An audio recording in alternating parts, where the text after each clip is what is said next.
Back to the Broken Ranks podcast. I'm here again. My name's Jake, and I'm here with Rich and Carlos as usual. We just got back from a great weekend of gaming. In what state were we in? It was definitely the Midwest, Michigan. that's for sure. It The was Michigan. Midwest. Yes, Michigan. We were by Detroit. We were Very at the close to Canada. yeah, very true, but it is the Midwest. Um, It's like, Midwest and Canada. It's kind of like the best of both worlds. we were at the High Ground Brewski event. My first time. Rich and Carlos's second time, correct? Yes. Mhm. Phenomenal event, amazingly well run. Shout out to the crew that put that together. It was a great crowd. I had an absolute blast. But we'll obviously it's get the- into that. Yeah, it's the High Ground Gaming Club that puts it Mhm. together. Yeah, phenomenally well run. Train was And, great. Everything was and great. amazing growth year over year as well.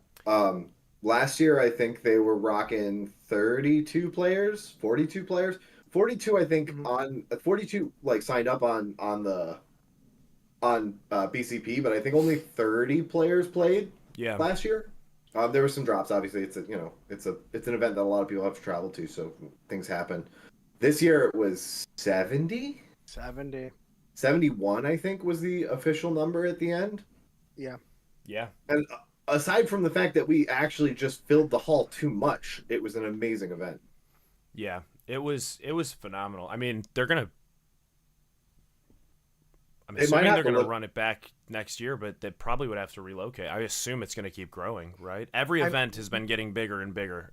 They I might mean, they might just cut the number of people that they let sign up because that was the only Keep it issue with it capped. was the fact was that like we just I couldn't move to my table most of the time. I had to take some sort of labyrinthine circuitous route to get back to my game when I went to go get a beer. yeah, Which yeah. I mean, It was. and It that's not wasn't. their fault. Like It wasn't the worst. I no, definitely say it definitely wasn't the worst. But yeah, I think they just have to cap it at because 72 was the max they were going to allow to do yeah. it, and they had two tables, unused tables. So yeah, I think just cap it at 72 moving forward, and We got our you Yeah. first know, podcast guest. Let's look at him there. oh, Get him there. a Argyle, Argyle, what's Argyle. up? Get up here. Um, but yeah, I didn't think it was too bad. No, it was good. I thought it was amazing. I thought one of the best events I've been to. I mean, really every event that I go to is pretty much an absolute blast. Like the people who just run events are just Well, I love gods. that. Not I not love that even though I do too. I love that it's a brewery, right? And I Yeah, love that there's good food and drink the whole time. That's not overpriced either. A lot of times that's you go to true. yeah. 11 bucks for So a grilled cheese. I mean, that's a little pricey, but it was like slapping ass grilled cheese, dude. Like that was some solid food. And a yeah, shit ton of fries. Yeah. shit ton of Like never underestimate the amount of fries and how crispy they were. They had a $3 beer. The whole that I drank. That's all I drank was the yellow gold. Killed a keg. They were trying to get rid of this keg to make room for more kegs. And so I think I might have finished a keg myself. A whole keg in 2 days. Yeah. That's a feat, man. But what else is Yeah. a feat is Big Dog Carlos going 5-0. 5-0. No more. 5-0, No, one no of more three two. at the event. Yeah. No more two draws. Yeah, no Nope. more two draws. Well, I mean, let's. So Yeah, yeah, go let me ahead, let Rich. me. You go ahead. I want to talk about how the stars aligned this weekend. Yeah.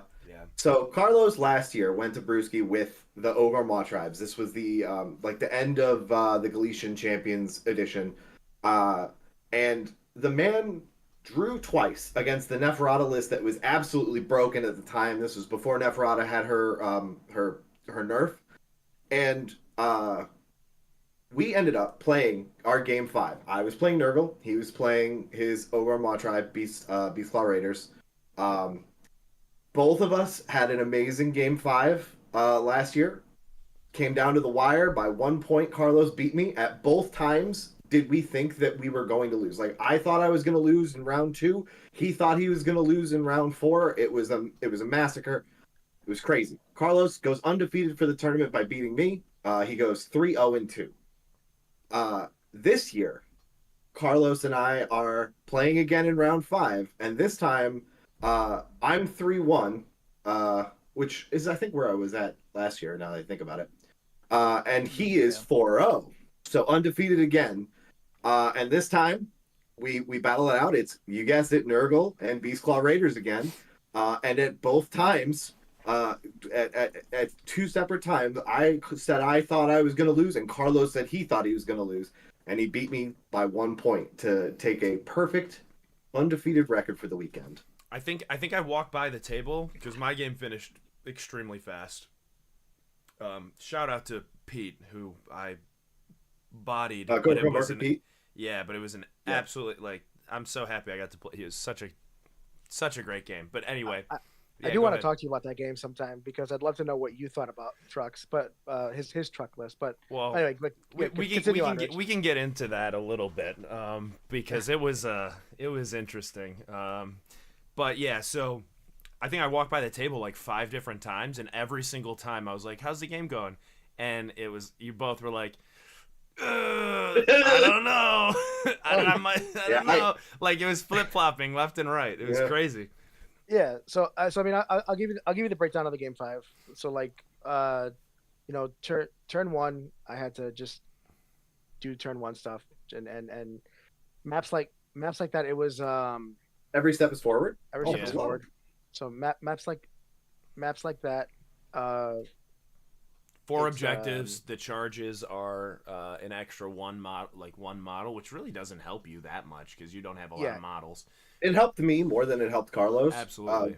Just because the retreat part of it meant that Carlos, when we got into combat, usually had to stick in combat to control objectives. Yeah. And I had those plague bears, so like when I charged, all the plague bears were two models, and there were 20 plague bears. So and it's tough because because Rich, Nurgle is hard to kill, and so when I get stuck in with them, I can't retreat to go score objectives because I count as 0. So that's what made it tough.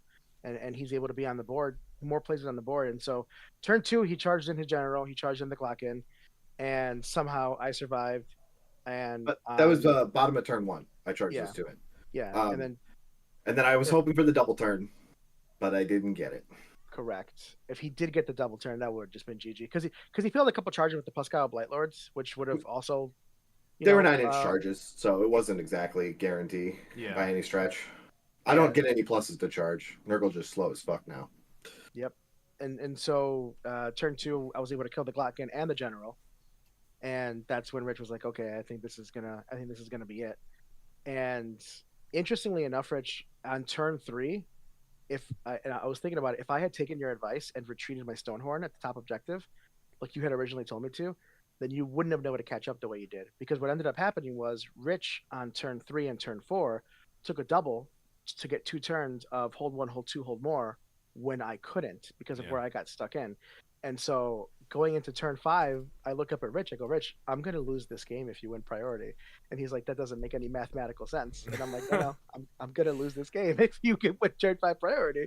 In fairness, every single game I play, I'm almost never the one tracking points.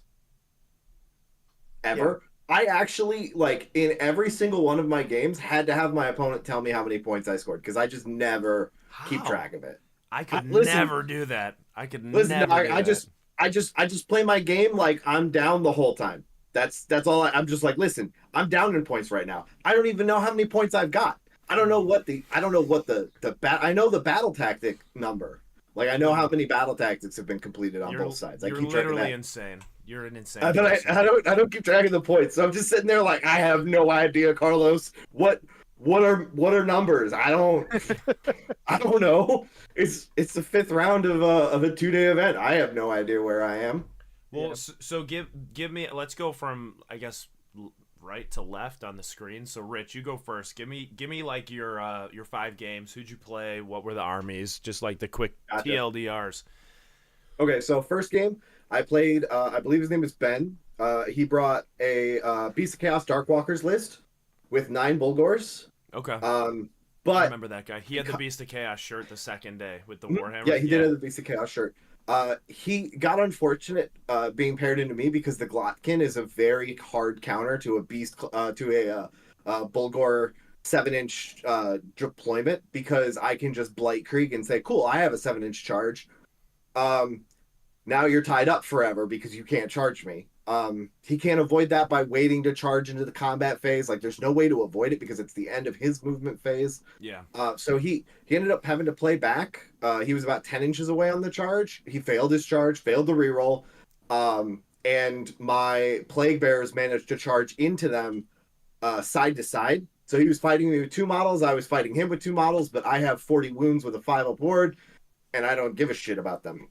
Yeah. They sat there and tied them up forever until the Glockin came in and cleaned them up later on. That was pretty much the thing that won it. My second game was against Jared, who it was his birthday that day. So this was on Saturday, and he was playing Sylvaneth, Heartwood list with Belthanos, Tree Lord Ancient, Warsong Revenant, Spite Rider Revenants, not the Lancers, but the less damaging ones. Yeah, that heal? The ones that bring back a model. Yep. Yeah. And that game, I moved up on 2 objectives. I forget what it was. 3 objectives in the center. Was it lines of communication? No. It was Yes. the one. It was the one. No, it was the one with the far objectives in the center. So it was Bait the 3 trap? objectives. Spring the trap. Maybe that's what Something it's called. Yes. Yeah. Round 2 was definitely Spring the Trap. It's I the can't one with keep the it straight one in the because middle Bait and the then the Trap 2 very far close to the edge on the corners. Yeah. Bait the trap is a battle tactic, and they sound almost the same. But what happened was with the smaller deployment and my pregame movement for my drowned men, I was able to move on to all the objectives pretty early on. Yeah. He a rough one. devoted a lot to the right side of the board to clear up some flies that I had. And I had some really lucky rallies. I lost a fly very early on for both units, and then I managed to rally that fly back. Mm-hmm. I killed this Tree Lord Ancient on the left side, which basically collapsed the whole left side. So what I did was I just moved my army to the left and said, cool, you can have that on the right. He had the scythe boys, and I just weathered their charges, and they would bounce away, and I'd be like, cool, stay over there. I don't care. I just held the 2 side objectives, made sure I got my battle tactics done, and basically just outlasted them. Played a very defensive game. Third game was against Jake. I was like, who did I play?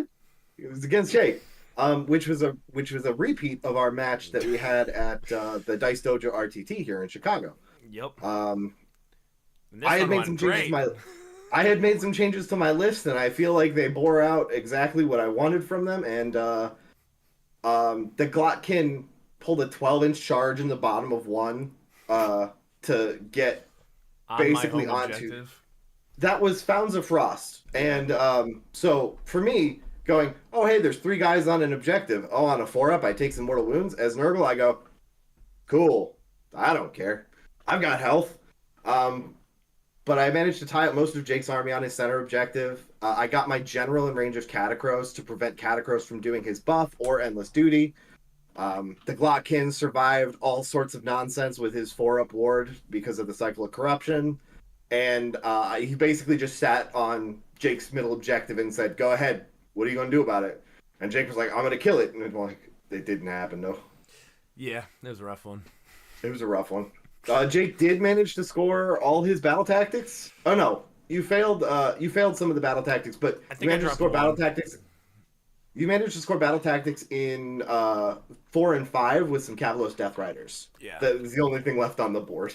Yeah. Scored some points and objectives. He was in it the whole time playing the game, but the Glockin sitting on that center objective was just disgusting.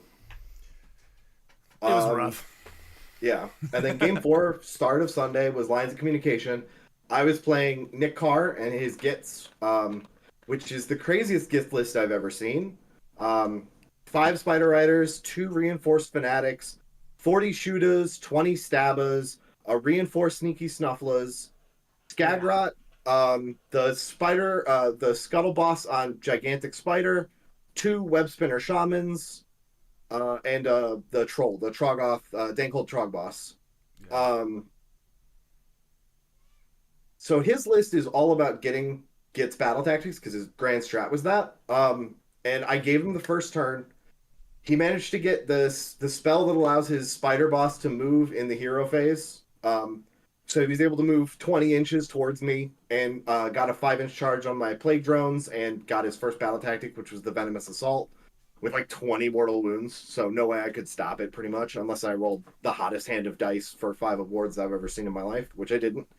I moved the Glockin up in the center, took the center objective. We battled it out there for a while, but the problem is I didn't respect the range of Blizzard again, and I got blizzarded. The Glockin got blizzarded. That was also it was also when I found out that the cycle would stop at 7 according to the TO, and be part of that 7th step is part of the cycle. So I didn't have my 4-up ward, which don't get me riled up on that, bud.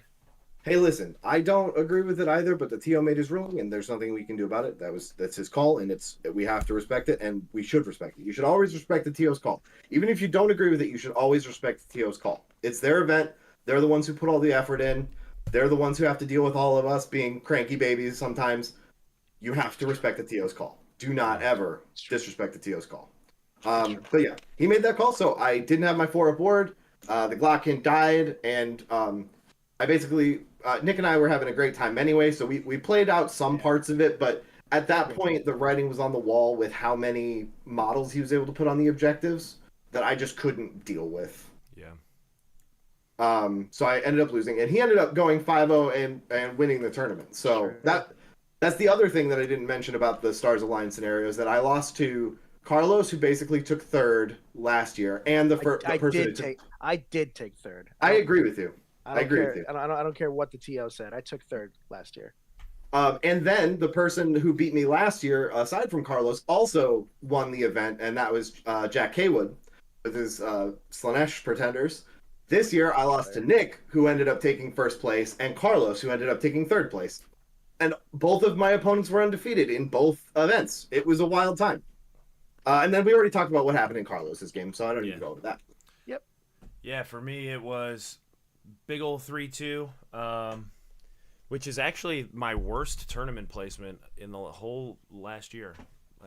It's my worst result, but it is what it is. It was an awesome tournament.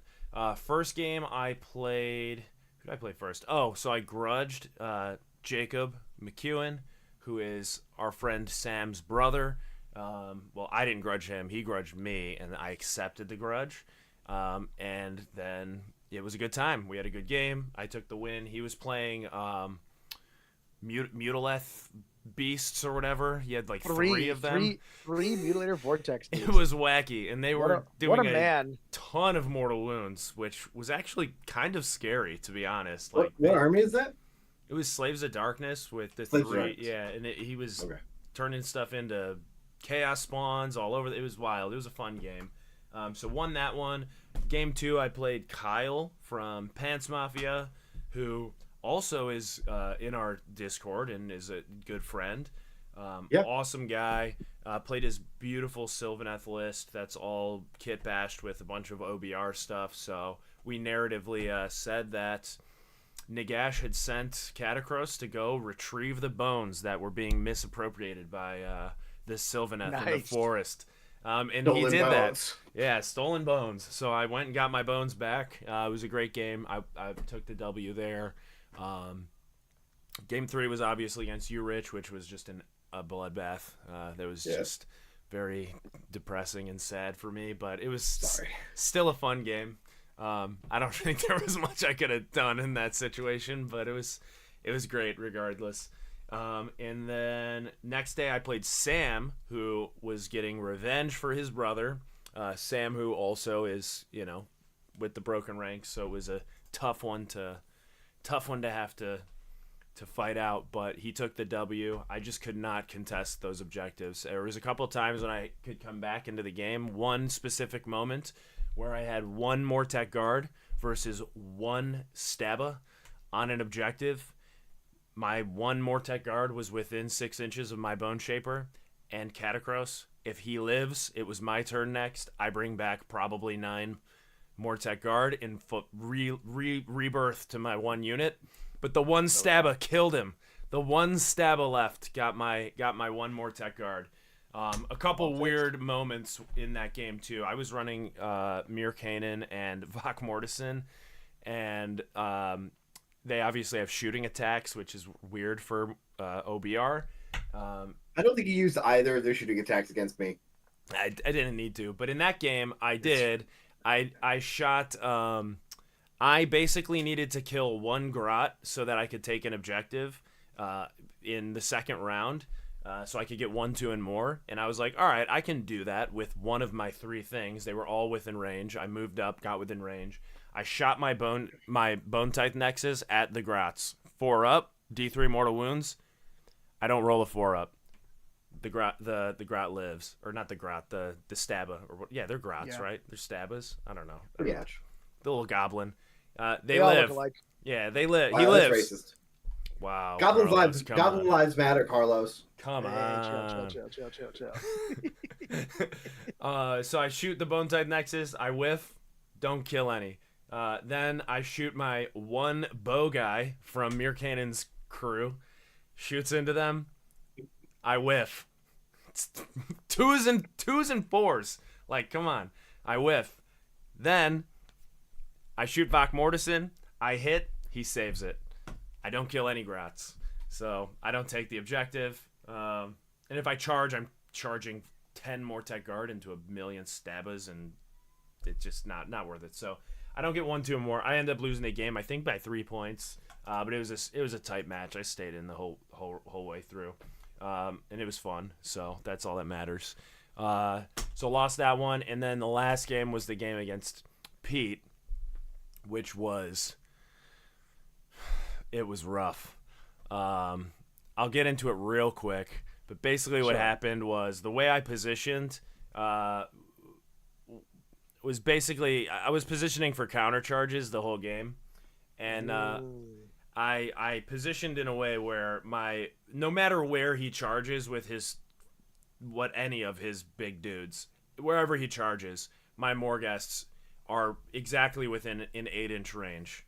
So if I get the counter charge off, I fight first. So I buff them up. I position in a way where no matter where he charges, I'm rolling that. If I don't, then he probably just kills the unit that he charges into, and I don't care. And then I swing back the next turn. Sure. So he charges in on one of his turns. He charges in. It's like top of 1 or bottom of 1. I don't even remember. My Morghast countercharge. They have empowered weapons. They have Catacros's buff. They countercharge. They're 2s and 2s. I bludgeon them. They spike. They blow up. He does like 30 damage or something to one dude. Dies. It's his only thing that charged in. It's my turn. I charge into something, kill it. And then then literally at the bottom of 2, he does the same thing. Like there's nothing he can really do. He countercharges. He charges in with 2 units into not Vok Mortison, into Mir Kanan, and I countercharge again with the Morghasts because I'm again 8 inches away and I get the strike first. I kill something with the Morghasts, and then then Mir Kanan piles in, and he just goes off. It's his best day ever. He's 2s and 2s, and he's -3 rend, and I'm pretty sure I roll his 5 attacks. If I remember correctly, 4 of them exploded and they're 2 damage each, and then he didn't save any of them. So like Mir Kanan and his dudes just killed. So like he had nothing at the end of turn 2. It was an avalanche of flesh, as they say, but the wrong flesh for him. That is what they say. That is what they say.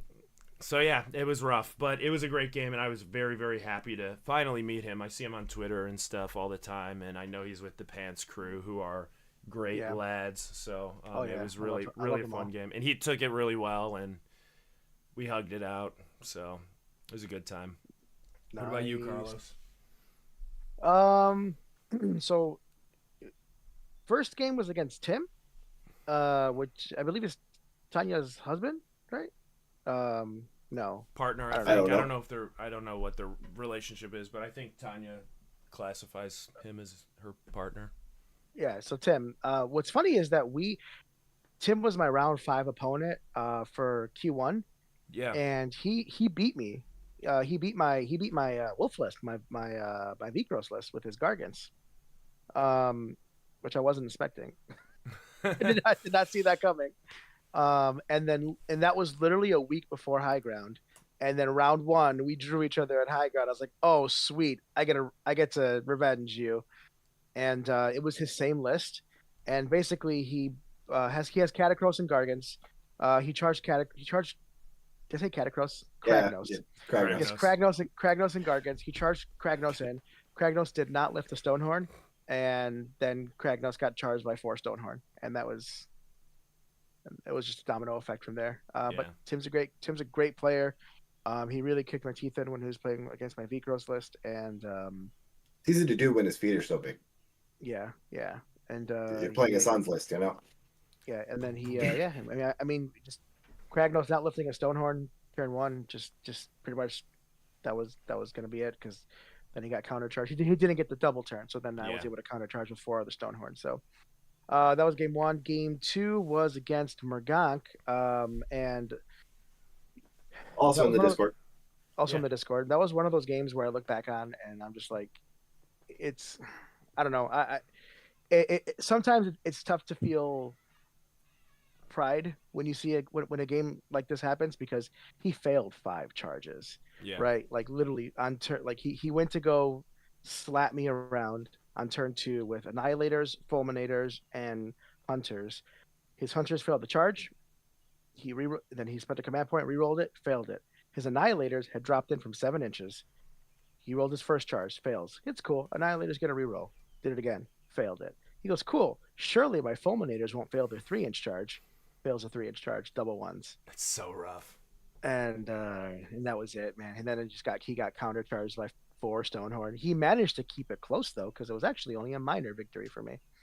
Because he denied my grand strat, and we ended up tied at the very very end. So yeah, so that happened. Round three was against who was round three against? Couldn't tell Oh you. my goodness! Oh my goodness! I'll pull I it don't up know. right now for you. Round three Now I was gotta- now I against gotta- Nick Raverty. Was that Soblight? He was playing That was Night Haunt. Night Haunt. That was a brutal. I felt bad because Night Haunt have these things called the Spirit Hosts where they can pass their bodyguard units Yeah. for all heroes, and he had Scarlet Doom. He had the Manfred battle regiment, and then turn one, I was like, so your 2 wizards are Manfred and your Guardian of Souls, who's protected by the Spirit Hosts. I was like, okay, I'm gonna roll 6 vultures on your Guardian of Souls. They all 6 hit. He failed all his bodyguard rolls, so I immediately sniped his general. I Isn't immediately that a 2-out? Yep, sure is. No, I think it's a 3-up. Either It's way, a he three failed up all with his the rolls. Spirit Hosts, I'm pretty sure. Yeah. So he failed. So he failed it. He failed all. He failed it. And so not only was that his only wizard who had access to the lore, that was his general who had the ability to auto cast the Purple Sun. It was a rough. He got immediately put on the back foot Yeah, after that's that. tough. And that was a rough beat. But I definitely bought him a beer after that one. Round four was against, is it Jared or Gerard? Well, Jared. Jared? I think Jared. Okay, Jared. yeah. I also played Jared. I think Jared played 4 rounds against Broken Ranks. I love that. And that was a really, really tough game. He kept throwing Kurnoth Hunters with sidestep me, and he It between bounced. my ward saves, and he just wasn't making enough hit rolls to go through. He wasn't lifting Stonehorns fast enough, so Sylvaneth. If you're gonna go up against Stonehorns with Sylvaneth, you have to lift a Stonehorn every single turn, at least one, or it's just gonna be a bad time for you. Did he ever get Belthanos into a Stonehorn? Yep, and just bounced off a Stonehorn. It's unfortunate. Yeah, Belthanos really put the hurt on my guys every time we fought until he ran into the Plague Bears, and then he put a hurt on them, but they're Plague Bears. They're 40 wounds. I've now gone up against Belthanos 4 times, and Belthanos is feast or famine. I have either been dealt 30 wounds by Belthanos or been dealt like 2. It's never like, oh, Belthanos did to 15 wounds to you. It's always one or the other, man. Like it's. I can't even tell you if I think Belthanos is good or not because it's so hard to gauge that. That's just kind of the story of Sylvaneth, I think, generally. Like, Yeah, pretty Durthu's the much. same way. You either, I mean, they're just kind of like that. They honestly just don't have access to a lot of like numerical superiority units that have a good number of attacks. Yeah. Like when you're looking at like scythes or greatswords or the Kurnoths with bows, like they have the most consistent attacks, but the problem is that It's low weight of dice. that's it. They have the most consistent attacks, but it's still only 2 or 3 attacks a model. Like Yeah. you get 6 in there and you're getting 18 attacks. That's good, but it's not quite as many dice as you need to consistently do damage. Yeah, but and that was lines of communication. So even though Sylvaneth is a bad, in my opinion, kind of a bad matchup. Sorry, counters Stonehorns pretty good. Lines of communication is a tough matchup because Sylvaneth have to get aggressive because I'm going to put 2 Stonehorn on each objective and be 20 models, and it's like you're going to have to commit, or because you can't play Strike and Fade against me on lines of communication because I'm going to have too many models and objectives for you. So Yeah. but that was it. I already went over my game with Rich, and that was high ground. Your pizza ready? Is my pizza ready? Yeah. Okay, cool. Bro. I'm gonna go get it. Let's grab that pizza. All right, I'm gonna intro this section. Last week we discussed some pizza topics. This is super irrelevant to Age of Sigmar, but it's relevant to me, so I want to make sure that we cover this. Mm-hmm.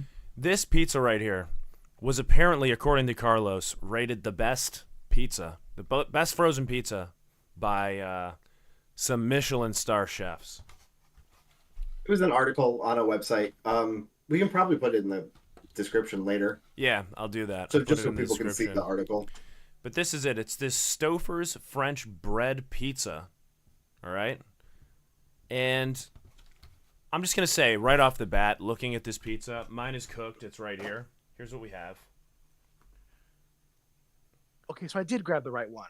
Okay. Oh man, this is it's giving me middle school vibes. It's really not doing it for me just visually, just looking at this visually. I've got one Carlos that's looks cooked. hella good. Well, I've got this one too, which is a little less cooked. So I got both versions. Cool. Before even tasting it, it's not doing it for me. It's too small for the price, which price shouldn't matter, but it's just small. It was $5 at Jewel for two of these. Yeah, $5 for this? I don't know about that. All right, I'm gonna I give it a mean, when bite. you can get a whole Jack's pizza for $3, and Jack's pizza. I mean, granted, it's not as thick, but All right.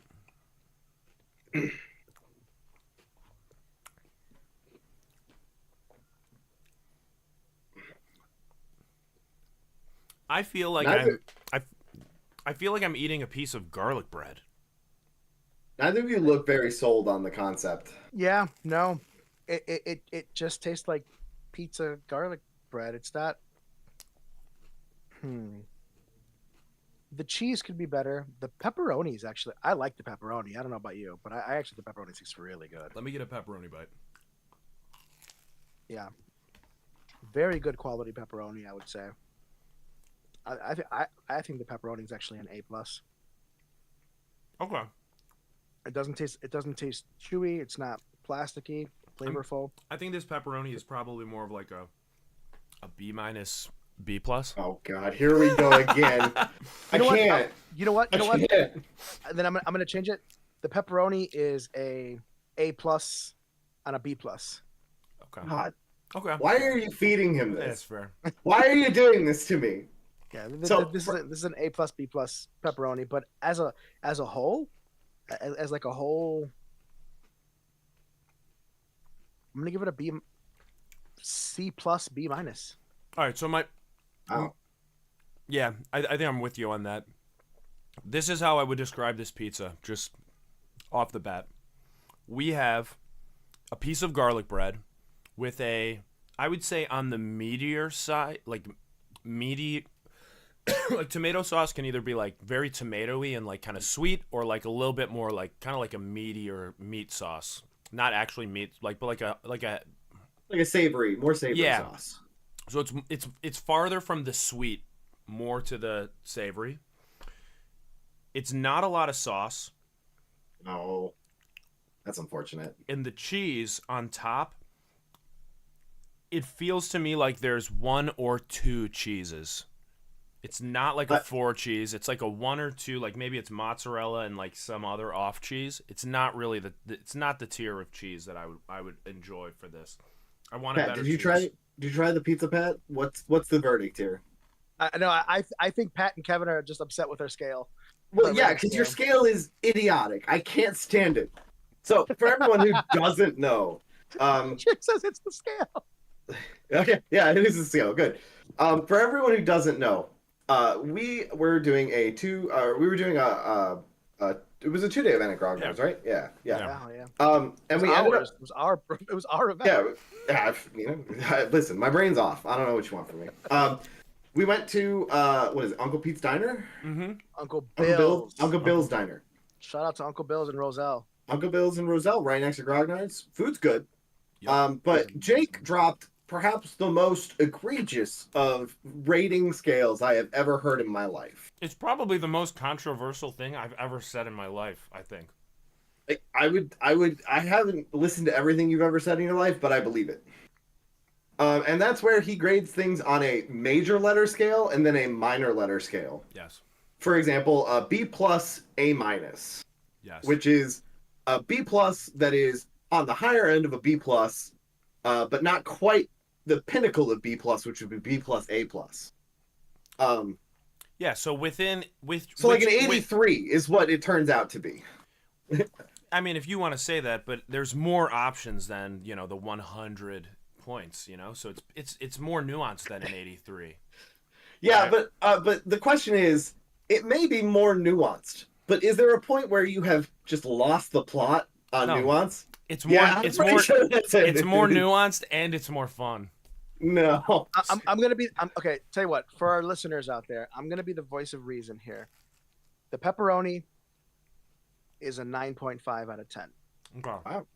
The garlic, I love that pepperoni. That's the best frozen pizza pepperoni I've ever had in my life.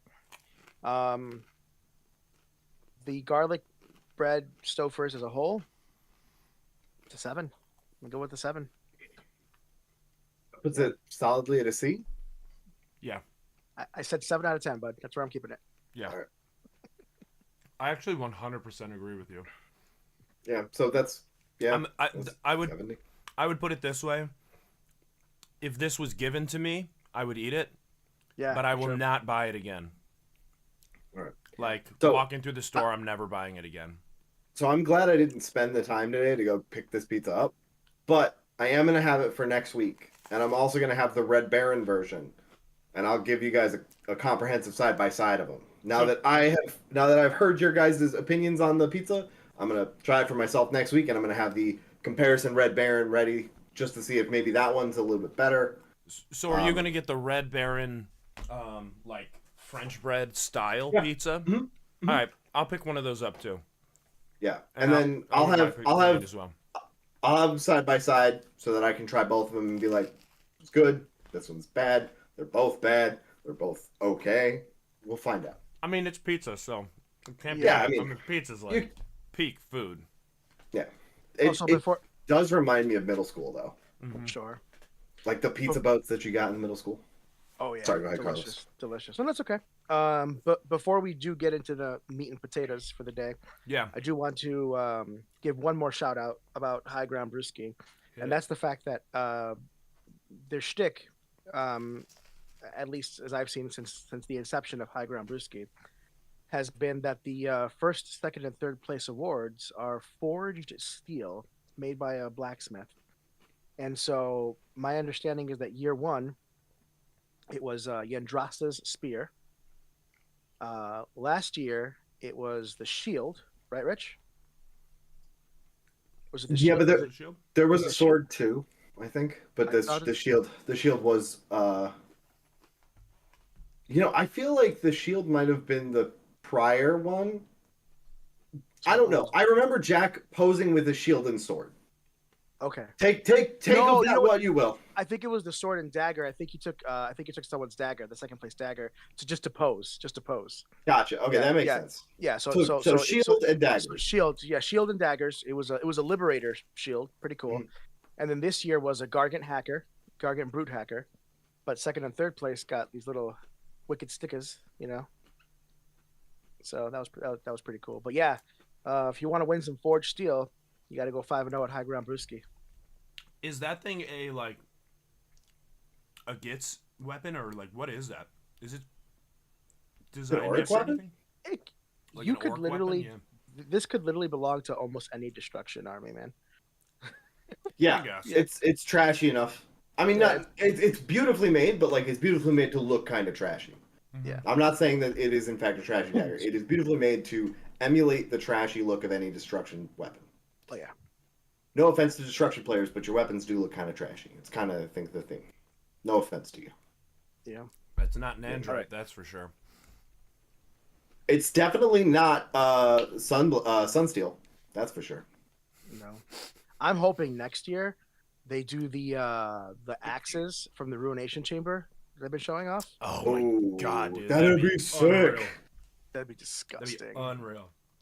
Yeah. You should tell him. You should suggest that because that's Yeah. a great call. Yeah. All right. So that was what we did this weekend, Yeah. which was get drunk and play Warhammer, or drink and play Warhammer. I don't think any of us really got drunk. I didn't. But No, it was I think I had 2 or 3 beers. overall Both days. awesome time. Phenomenal tournament. Definitely want to go back next year. 10 out of 10 experience. Also great town. The little town was really good too. Yeah, it's a cute Yeah. town. Yeah. Yeah. I liked it a lot. All right. Well, let's get into the news and talk some of this stuff that came out this week. Because Do there is. we want to start with the new model from today? Yeah, let's do that. Which Okay. one? There was a second one. Well, kind of. There was the dwarf. Oh, Grombrindle's not even going to be eligible to be played in 4th edition. As much as I want him to be, because Grombrindle's cool. He's He hot. is the White Dwarf. The White Dwarf. So let's get into the Skaven Warlock. So Yeah. I've got it up on the screen now. It should be popping up for everyone here. We got a release video and we've got the model. So I guess before we get into the kind of the coolness of the War Scroll that they showed, thoughts on the model? What do you guys think? I'm actually curious. So I have there's- thoughts. I want to hear yours first. There's a story being told by this model, and it's a story that's pretty subtle, but I feel like it's important. Mhm. So I don't know too much about the new Skaven lore. I haven't read any of the books, but what this model looks like it's telling me is that there was some sort of change in the Skaven like hierarchy, because the guy's standing on top of a piece of Skaven tech that's broken. Like that doesn't. It might just be cool, but like it also feels like it's sort of like stepping over the old and into the new. It's telling it's telling a story that the fact that they're replacing most of the old models. I think that it also ties into the fact that this warlock engineer isn't a wizard anymore, which we'll get into when we get to the War Scroll. But Yeah. before they were all wizards. They were all doing their magic with the warp stones. This feels like to me they've dialed back some on the warp stone for this guy, and they're going with a more like steampunk vibe, and I feel like that's being told by the broken piece of tech on the ground. Yeah, I didn't think of it that way, but now kind of looking at it, I'm not ultra familiar. I've never painted or built a Skaven model, but from my understanding, just like of looking at Skaven models on tables, they've always seemed like little crazed rats, like very insane. Oh, yeah. This guy to me seems like he kind of has his shit together. Like he's consciously thinking about something, looking at something, making a plan. You know what I mean? Like it's a different vibe entirely. Do you agree? He's got a lookout rat on his shoulder. Yeah. Like, who'd be thinking about lookout rats? Not your regular Skaven, that's for sure. Yeah, I mean, if you got a lookout rat, you should at least have a 6-up board. Do you agree though? Do you or am I Yeah. off on I'm kidding. that? I'm Like, kidding. I'm it kidding. looks a little bit more maybe like humanized. Like maybe the Skaven are becoming a little bit more not sentient, but just like in Put together. control and put together, which I I sort don't. I of feel like. I don't think the Skaven are. I don't think the Skaven were ever shown to be unintelligent. I think they're just fanatical. You know. But I would say that there was a certain part of the Skaven line that lent itself to a more almost like bestial fanatic, Yeah. uh almost like they were praying to the technology that they got Yeah. rather than being like masters of the tech. It felt more praying to Mm-hmm. the arch rat, hoping the horned rat favors you. This feels a lot more put together. This feels a lot more like Storm Vermin to me from like Old World and Warhammer Fantasy, like and Total War Warhammer, where they're more of a regimented rat. Like the head crest on the top is giving me, slight Roman vibes, but it doesn't have the bristle brush. Mm-hmm. But like I've seen that on most of the new clan rat models too, and it just feels like it's more consistent. Yeah. Like it's a more consistent army vibe than what we had for them before, which I think is needed because I think it was really kind of scattered before. I actually originally did not like this model at all when we were talking about it in the Discord and just looking at it. I originally was like, this doesn't do it at all for me. Like it just. But after hearing your description, Rich, I'm sort of completely flipped, and now I love it. Yeah. Yeah. No, I think it looks fantastic. It lends into the more what I call the mad science section of the Skaven. To me, the Mm-hmm. Skaven have always had three three things that I know them for. One is just mad scientist vibes. The other one is ninja vibes because there's the I think it's Passion. Eshin, Mm-hmm. Yeah. and then the plague worshippers, um, clan The pestilence. monks. I know that Yeah. I know there's like two more other clans, but to me like those are the three like that I think of. It's like, oh, you're either the ninjas, you're the mad scientists, or you're the plague worshippers. Yeah. So Yeah. this is He's definitely leaning more into the mad scientist, but I feel like it's less mad and more diabolical scientist. Mm-hmm. sure. I'm down with it. Yeah. And I love the periscope too because it fits into like the concept that this guy would take cover behind your warplock Jezzail shields, Mm-hmm. and he'd be standing behind the warplock, going like through his periscope over the top, being able to be like that guy without like giving himself away. Like I feel Mm-hmm. like what they're saying with this model, even with the pose where he's at right now, is this is a guy who not only takes the battlefield as like a commander, but like takes the battlefield and as a safe commander, not one that's like standing out in the open with the periscope. It really gives you the idea that he's going to be ducked behind stuff, but he's got this big fuck off sniper rifle if you get him mad, and I Yeah. love it. The sniper's Yeah. sick. That's the one thing I love. It just snipers. Give me more snipers in this game. And it looks like he's got a rat skull attached to the end of Yeah. it too, It's which is kind of sick. pretty awesome. But So yeah, let's let's talk get about the into it. rules. So here we are. Warlock Engineer. So he's got two like abilities, I guess is what we're calling the blocks, right? These big blocks Yeah, these days. yeah, abilities. So two abilities. He's got a ranged weapon attack. He's got a melee weapon attack. Here, just one thing to note: crit. This is the first time I Yep. think we've seen crit auto wound. So this It is is. you roll a 6 to hit, and you don't have to like what Nighthaunt currently has, right? Yep. So auto wounding crits on the Warplock musket, 24-inch range, cool. So that maybe does that hint at them not moving weapon ranges for ranges down, maybe, but No, I think this is I guess he has a I think sniper, so this and the Warplock Giselles that they're going to bring, I think, are going to be outliers in the thing. What is I'll there point out is that while this is like it is a hefty range, it's two shots, threes and threes, yeah, And he's a hero. And he's a hero. and he's a hero. Two shots, threes and threes is it's almost worse than a cannon profile. That's one shot that's either 2 and 3 or 3 and 2. Because you can obviously fail these so easily that Yeah. it hurts me physically. It's the same problem I have with Severith, who has 4 shots. You think, oh, 4 shots, twos and threes, you're definitely going to get through. You roll 3 1s, and you're like, why did I bring this model? Yeah. But I think that you bring this model for the fact that, one, it can force itself to be 3 damage rather than D3, which is something that I am wholeheartedly behind. I find the D3 weapon damage is, I feel like it's almost a weak point in their design. D3 weapon damage. I am a fan of the way that this is designed specifically using the D3. I think it's interesting and like you can thematically get your head around, all right, if I'm shooting from a long range, right? And Let's use USB-C, man. USB-C, man. Oh, sorry. If you're shooting from a long range, right, the chances that maybe you like graze the arm or something, you roll a 1 on the D3. But then, as you know, the abilities show here, roll a dice on a 2 up, right?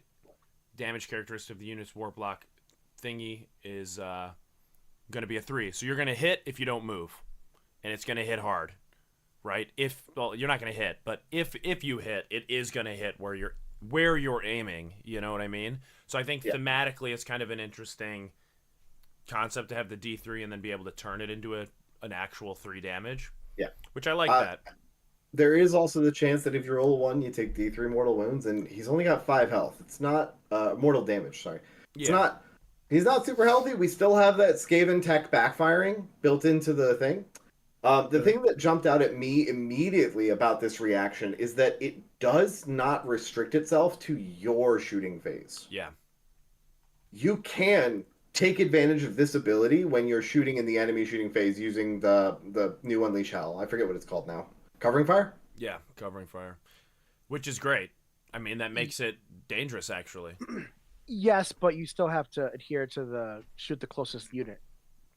Yeah. Yeah. But I'm saying that it's something that could be in certain situations used. Say someone walks a hero up a little bit too close. This rat just happens to be in the area. You weren't respecting the 24-inch bubble, and if you take the right maneuver and you look at the right thing. However, I'm thinking is this as well. Say you're using the gnaw holes, you teleport this guy, and who knows how that all works in this, but say you teleport him across the map in order to force your opponent to move in a way so that you can't shoot their hero. You know what I mean? Teleport him through a gnaw hole because the hero's positioned. You could drop him out closer to that hero. So then maybe you don't shoot like with that profile because obviously you were set up in that turn, so you wouldn't be able to use that. So you shoot the hero, and then they're forced to move to screen that hero in a position that they don't want to be in so that you can't shoot them in their own phase, So a little bit of interesting teleportation tech.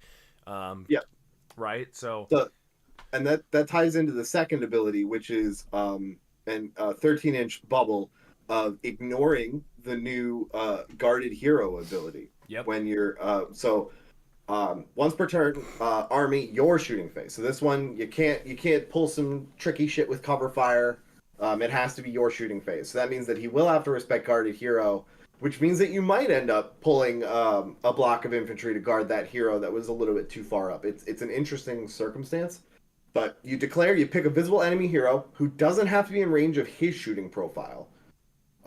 It just has to be visible to him.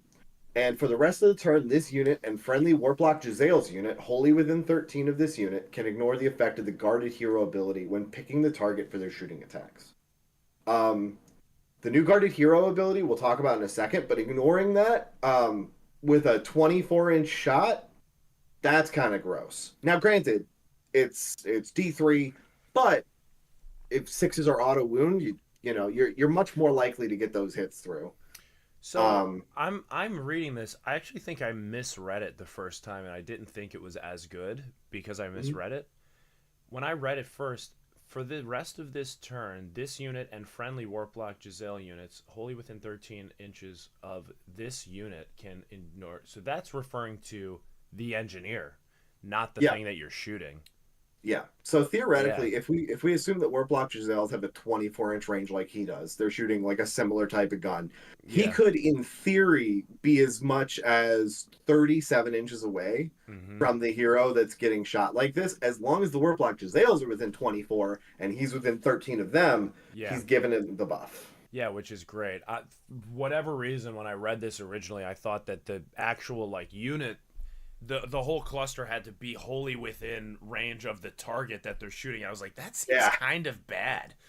And Like, it would almost not make sense given yeah, that the way the guarded hero works now is yeah. that Which we can kind we of go can down to that.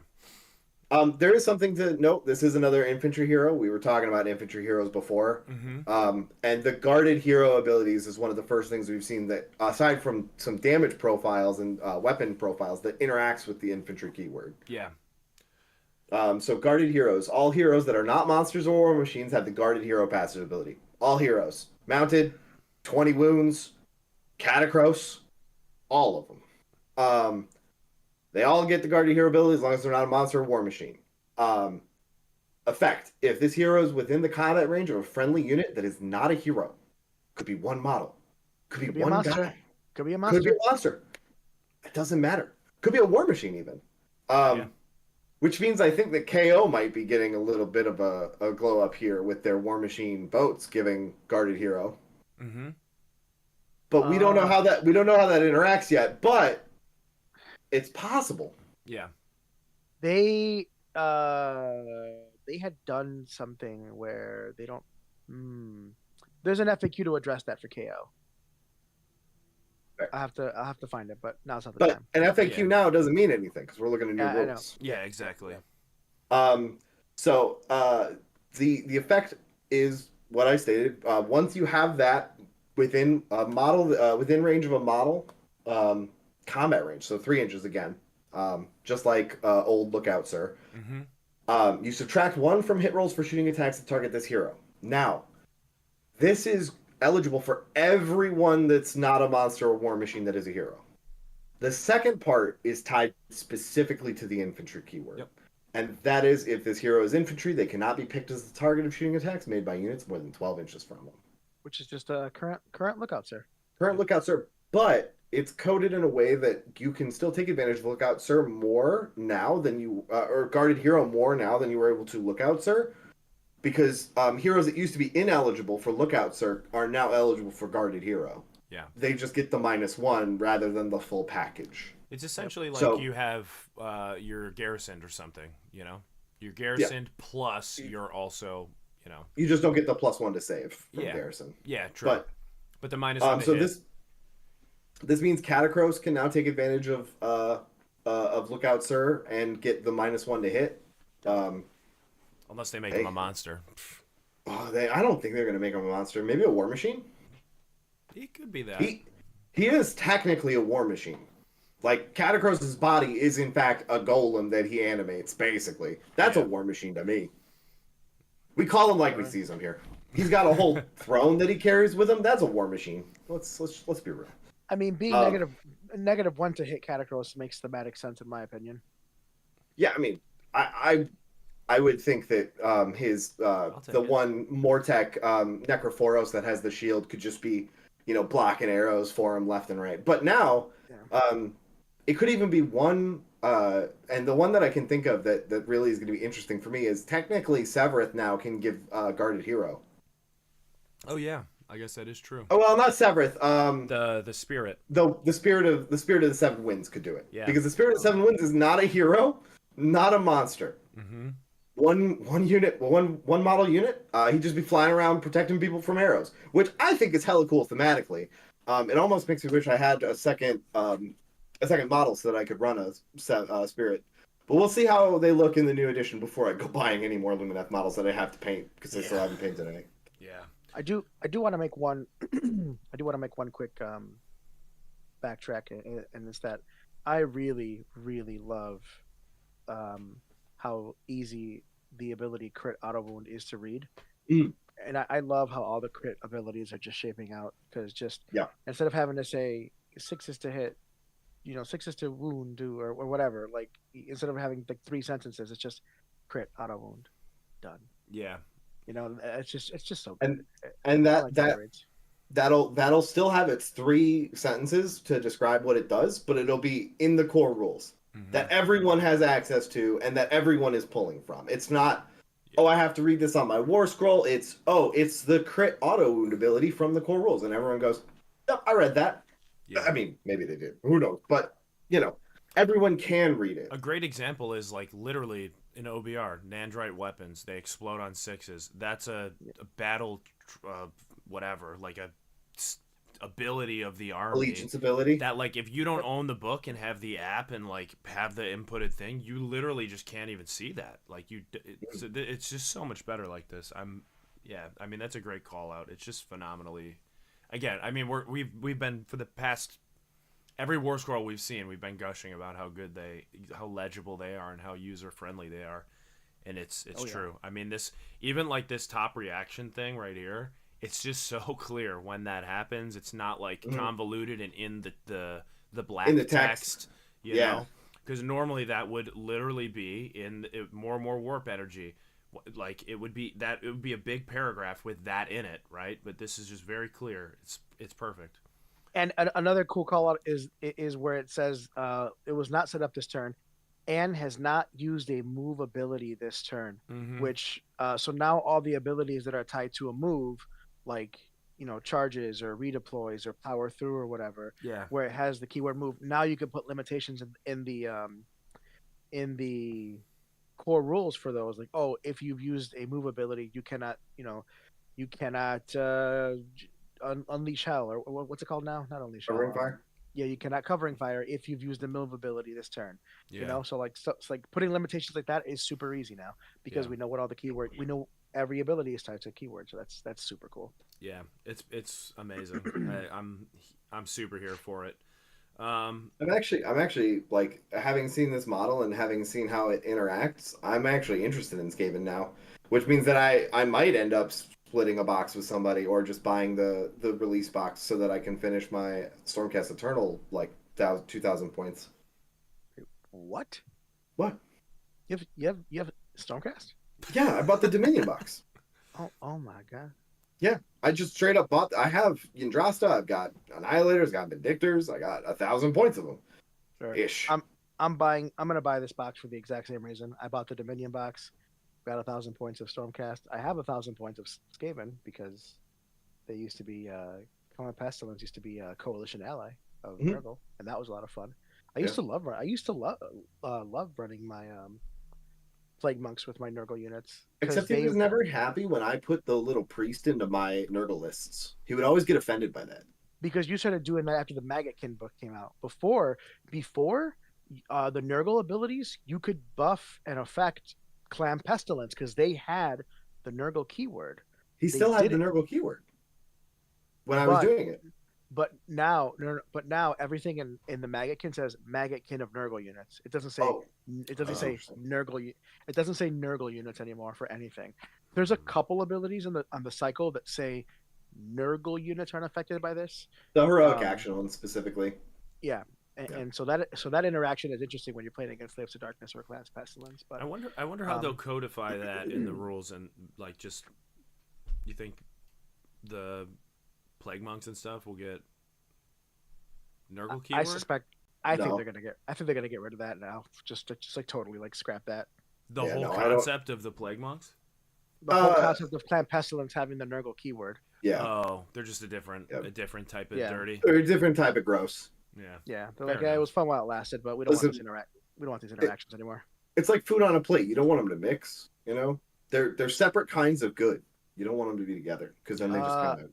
I wholeheartedly disagree with you. So I know I'm not a like separate food person, but it's the okay. first thing I could think of that was like that. My wife is like that. Wait, what? You guys mix your food together on a plate? Yeah, Sometimes, depending on the yeah. food. I love doing Um, that. Bruh. like mashed potatoes and gravy and like the turkey or ham that I get in the same bite. Like, let's go. Like if I'm at like black beans and rice, I mix it up, or black beans with like eggs, like scrambled eggs. I'll mix it all up and Yeah. I don't know I about think that, I think man. we broke Jake. I don't know about that. I'm like Jake's like, I'm out. Can't do it. I like the kid plates where you have like the Yeah, the separators in it. separation. Of Yeah, like course let me you get do. that. Yeah, you of course you do. Wow. You can't just say, of course you do. Like it's something that deep seated that we know. All right, what are we talking about next? Are we talking about combat or spells? I'm Yes. excited to talk about both of them. Yeah, Let's do it. I'm here for both. Let's go with Let's do spells. yeah, let's do spells. Spells. That's next on my list. So, All right. all right, here we are casting supreme sorceries and chanting powerful prayers in AOS. So in this, we've got a couple war scrolls here. We've got a couple abilities. We've got a priest, right? We've got some stuff here. But realistically, the big change. We already know we can cast spells in our opponent's turn. We don't really need to go into that in too much detail. But the big change is really to chanting. The entire functionality of how chanting prayers is completely different. So you want to just start there? Actually, I do want to talk about the Weird Knob Shaman's War Scroll a little bit Yes, because it's the yes. first time we've seen the shoot and combat called out. So in fourth edition now, we're not going to be able to shoot in combat unless you specifically called it out. His green puke does that. In addition, we also found out that the power part of the wizard keyword, the one, or in Nagash's case, the 9 next to him, is how the many number of spells you casts. can cast. Yeah, Which which is we what all we thought. suspected. Yeah. We all suspected, but we now have it confirmed. The other thing that I find interesting about this is that he doesn't have a passive built-in spell. Now there are some wizard heroes that don't. For a perfect example is my Rotbringer Sorcerer doesn't. He gets to power up the endless spells, but he doesn't have a built-in spell of his own. But it seems like that this might be something that we're seeing on more foot sorcerers, Yes.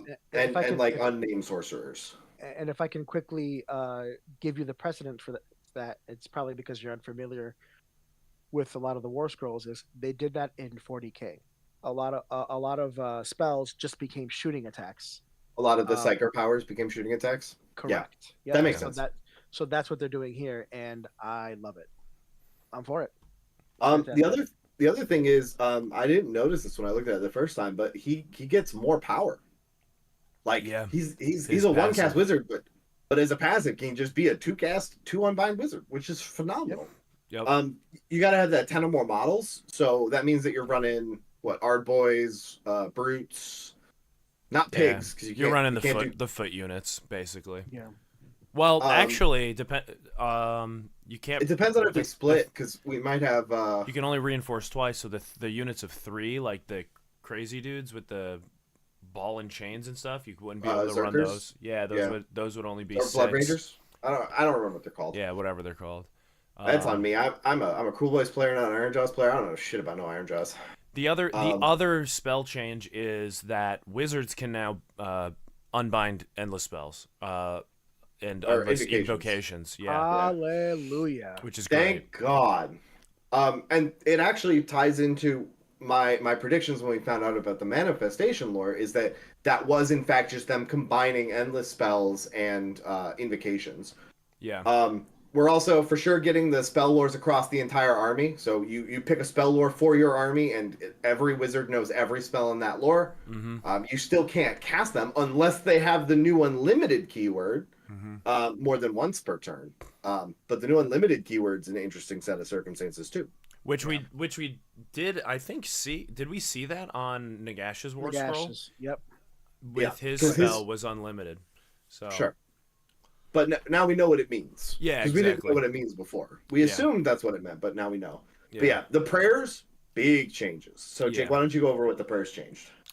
Yeah. So basically, if I recall this correctly, because this was at the beginning of the week, you roll a d6, and on a 2-up, you're going to get the number of your roll as ritual points, and then you can spend those on prayers.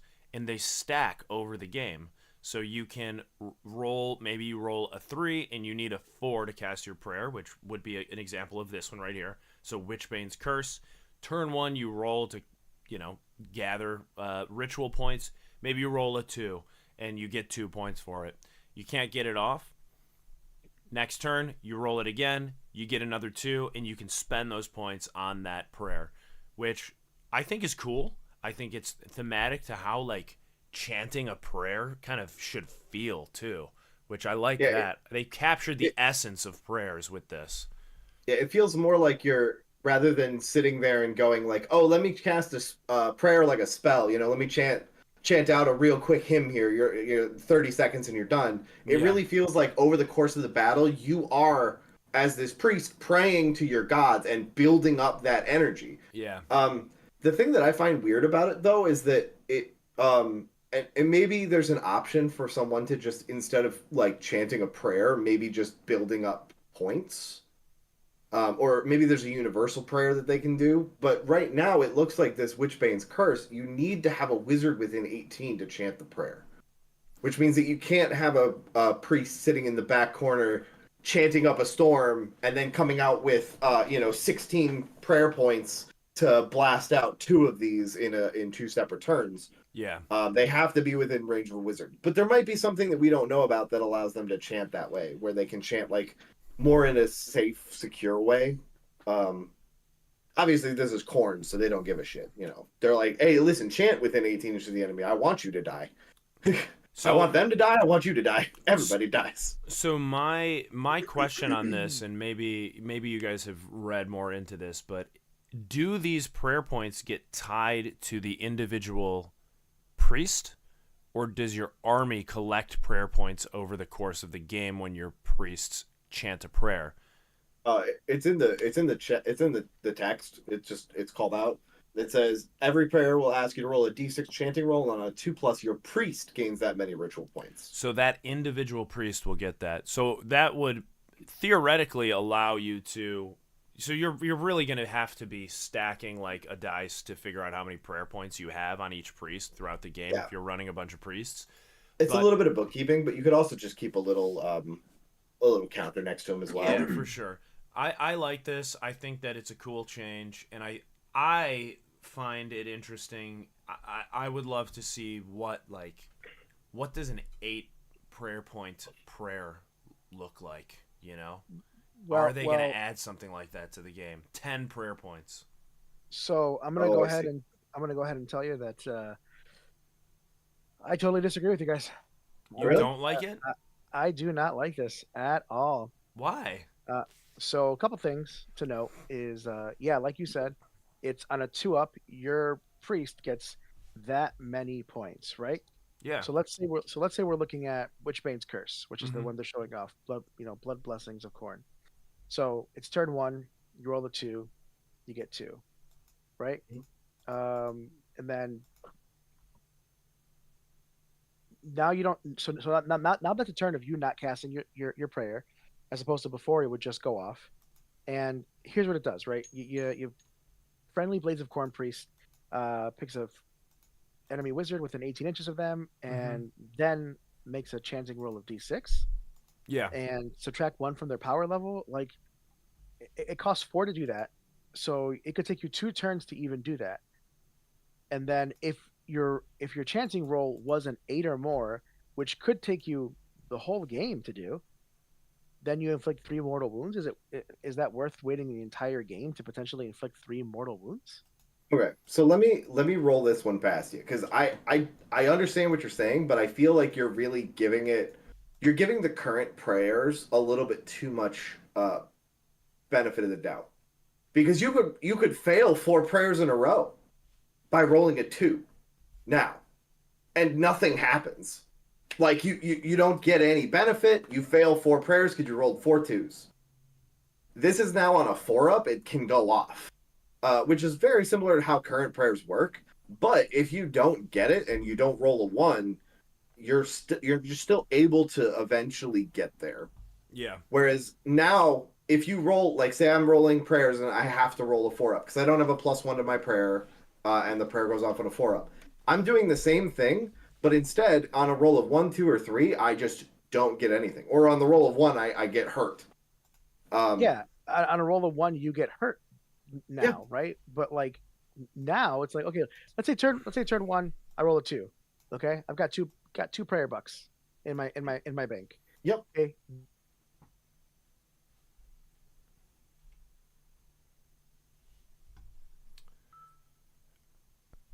I believe Discord just crashed. Give me a minute here. I'm going to try to reconnect. Apologies.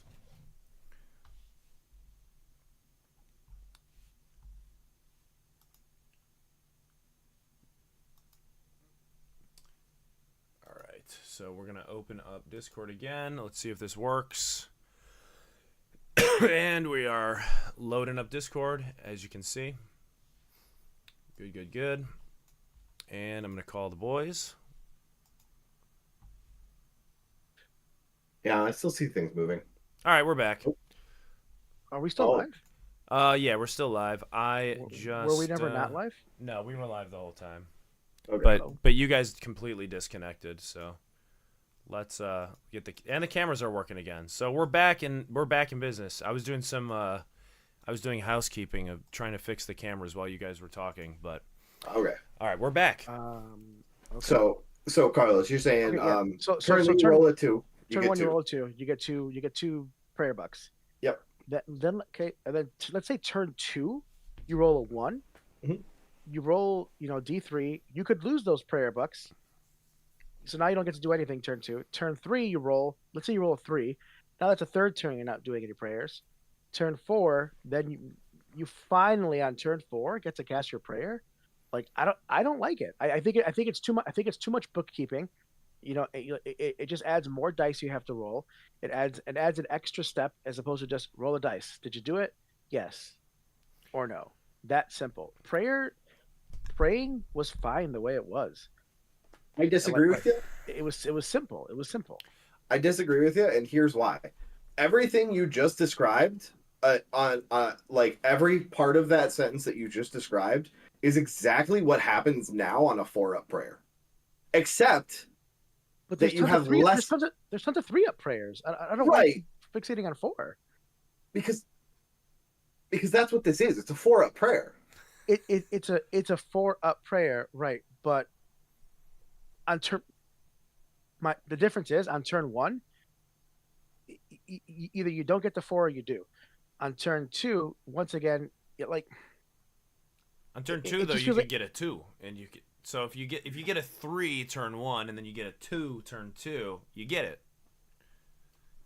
It feels like you're adding extra steps to something that just is going to end up why complicate it if you're just going to My personal opinion, I would say the only change I would make here maybe is instead of on a roll of 1 you lose D3 points, maybe you take D3 mortal wounds. Yeah, I'd rather keep your prayer points. I think I'd feel better if you got to keep your prayer points and just still took the mortal wounds. Or if you roll a 1, you lose 1, just 1. Because now you're backsliding again and on what's a slow process already. It would be rough to roll a 1 and then you roll a 6 and you lose the 3 prayer points over and over again. And the 8 is so underwhelming in my opinion. 4, you need a 4, but now on a roll of 8 you only do 3 mortal wounds. That could take 4 turns to accumulate. And it's kind of the reward for this risk to continue chancing at a 1 to get to the 8 to do 3 mortal damage, unless this is actually crazy good and we don't know. I mean, but it seems. Yeah, so there's something that we haven't talked about is that we were talking about how there are a lot of things that go off on a 3-up. I feel like there aren't that many things that go off on a 3-up. There are things that have +1 to their prayer chanting. Currently. I want to say most. I'm not 100% sure. I haven't looked at the corn prayers in a while, but I feel like most of them are +1 to prayer, and then their things normally go off on a 4-up, and now they're going off on a 3-up. We haven't seen if people are going to have things that say if you have a successful chant roll, you get an extra, for this hero, you get an extra prayer point. Or an extra 2 prayer points, even. Sure. Yeah, that's true. And so, if someone like that got to cast, Witchbane Curse, and he's got a +2 to his chant roll, on a 6, you immediately do the 8. Yeah. Sure. That's a good point. For me, the priests I interact with on a daily basis is my Huskards, and their prayers are both on 3s, man. Hey, listen, What are you doing we're with them not. on a daily basis? You guys just hanging out and praying together? Listen, Doing meal, and here's getting the plus thing: one a wound every day. those prayers that go off on a 3 might be a 2 cost prayer now. Mm, And in addition, if you roll a interesting. 6 on one of those 2 cost or 3 cost prayers, you all of a sudden have 2 prayers in the bank that you don't even have to worry about the roll for. Yeah, You that's just have also to hope you true. don't roll a 1, which Yeah, means because which is it basically how prayers work now. If you don't roll a 1, it you're doesn't good. say anywhere, right, that you can if you select a prayer, you have to spend all of the points, right? Nope. So you would be spending the 2 prayer points you have, and then banking, and then you could possibly spend 4 the next turn and not even make a. Actually, I you would think you still have still to have make to a make the roll. roll Yeah, because and you're hoping not to make a 1, but that's the same that you're doing now, right? You're trying to make the roll and hope you don't roll a 1. What this does is it means that 5s and 6s now on prayers aren't just feels good or great plagues for Skaven. Now they're banking you points in the future to Hmm. avoid the ones hurting you, to be able to cast a prayer when you roll a 2 on the next turn. Like, that's big. Yeah. I mean, Big. I personally think that it's solid, and I think I understand your hesitancy, Carlos, Yeah. but I think what we need to see is more prayers. Yes. Yeah, Yeah. right, Because right now I think it's needlessly complicated, but I Es- will reserve my final judgment till I see more prayers. Especially with this one underwhelming prayer, Yeah, yeah, like agreed. I I'm would say this prayer isn't as underwhelming as you guys are thinking, though. Just because it can deny a person a I mean, honestly, it doesn't matter if you deny them an unbind, but it could deny them a casting in your turn with their new command ability. yeah, Like someone's like, "Oh, let me cast my buff spell in your turn." This guy's like, "Witch no, curse, no yeah, casting," because it's minimum 0, which means that you could have no power to cast your spells. Yeah.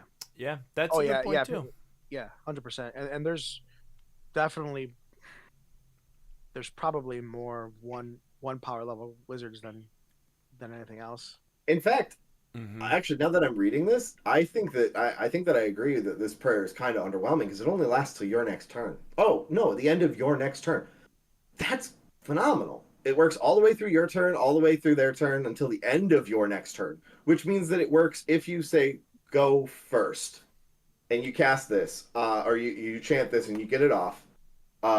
You They cannot deny. cast spells for 2 They can't turns. cast. They can't cast spell in your turn. They can't cast spells in their turn on bottom of 1. And if they double you, they can't cast spells in that turn and then your turn again.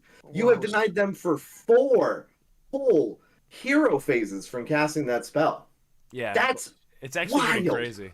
slow down, cowboy. I don't think there's going to be a lot of double turns in 4.0.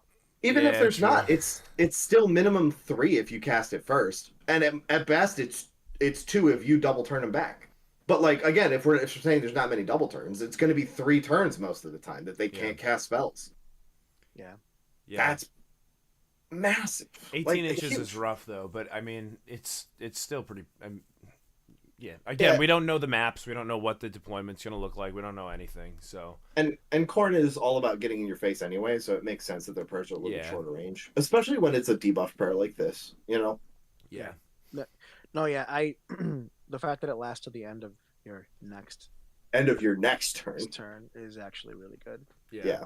It's pretty solid. I I read that just now and was like, oh, that means it only lasts the turn that you cast it. And I'm like, no, that means it lasts this turn, the opponent's turn if they have one, and then your turn again. And I'm like, that's wild. God, are we going to see more shit like that then in It's 4.0? on it. Until, That's like, unhinged. Like that's because crazy. like 99% of things is until your next hero phase. This Yeah, is until you end of And your until next your turn, next end of your turn. which means next turn you don't even have to bother doing Witchbane's Curse again if you don't want to. yeah, Or you could start trying to stack it up to get the 3 damage. Yeah.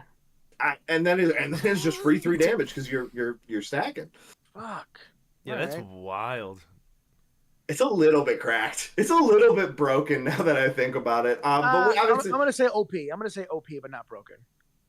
I think if it's overpowered, it's broken. But that's a discussion on the merits of the words that we're using. I love not how we just necessarily- sort of unanimously went from like this is kind of trash to like wait, this might be the best thing ever. Like Listen, in I like read 2 into the minutes. next turn and I was like, oh my god, blew my mind. Dude, that's wild. Yeah, well, I mean that's the prayer situation. So we've got the best prayer ever to exist in life right here. We'll see. It all depends, but it's a lot better than I was originally giving it credit for. Yeah, absolutely. And I think with the new mechanics for how you build the prayer points, I think it's going to be an even better option. And then there's the manifestation lures, which I assume the invocations are probably going to take advantage of these same prayer point costs too. Most likely, I would assume, right? Yeah. Yeah. Which could be cool if those are the big expensive invocations that are like tough to cast, and you're like kind of whipping it up to get a big cast off or prayer off. Maybe there's some situations where it allows you to pull from multiple priest prayer pool too. Mm-hmm. Like, oh, this one hero has an ability to like lead the chant. You know, he's the head of the church. He's leading that chant. He's using the other people's hymns to empower his own invocations and prayers. So the possibilities for this are, I think, pretty much just exploding. It feels good. How many schools of endless spells do you think there's going to be? Oh god. So there's one for each. I assume there's one for your own lore, right? Well, no. Like- So they said that they're going to split up the generic endless spells into. Yeah. I'm gonna pull them all up right now. See, you can pick that manifestation lore. So there's 4 in the one that they've listed. Here, I'm gonna bring up MS Paint. Yeah, there's 4 in the one that they listed. So, what was the one that they listed? Here's my Morbid paint. Conjuration. They said the Purple Sun's going to be in the Morbid Conjuration. Yeah, Purple Sun alongside Suffocating Gravetide, Malevolent Maelstrom, and Soul Snare Shackles. That one always gives me trouble to say. I want to say Soul Share Schnackles, and that's not how that works. All right, so we've got these 4 in purple. That's the Morbid Conjuration. I'm pulling up I'm just pulling up an army and making all the things. Actually, I'm gonna do. I'm bringing up all the spells. I feel like Quicksilver Swords and Prismatic Palisade are gonna end in the same bucket. Yeah. So, all right. Based on their thematic use of light. I think, yeah. Well, Emerald Life Swarm. Okay, so I think. What goes with Life Swarm? Let's go one by what would go with Life Swarm? Palisade, probably. Chronomantic Cogs. Cogs, I agree. I actually disagree. I think Cogs is going to be part of something called like the Lore of Metal, and I think that would be Cogs, Swords, and Pendulum. Cog, Sword, Pendulum. I can see that. Yeah. I think that I personally think that if I was going to pick a set for like a 4-piece, I would say it's going to be the Burning Head, Ravanax, Quicksilvers, and Prismatic.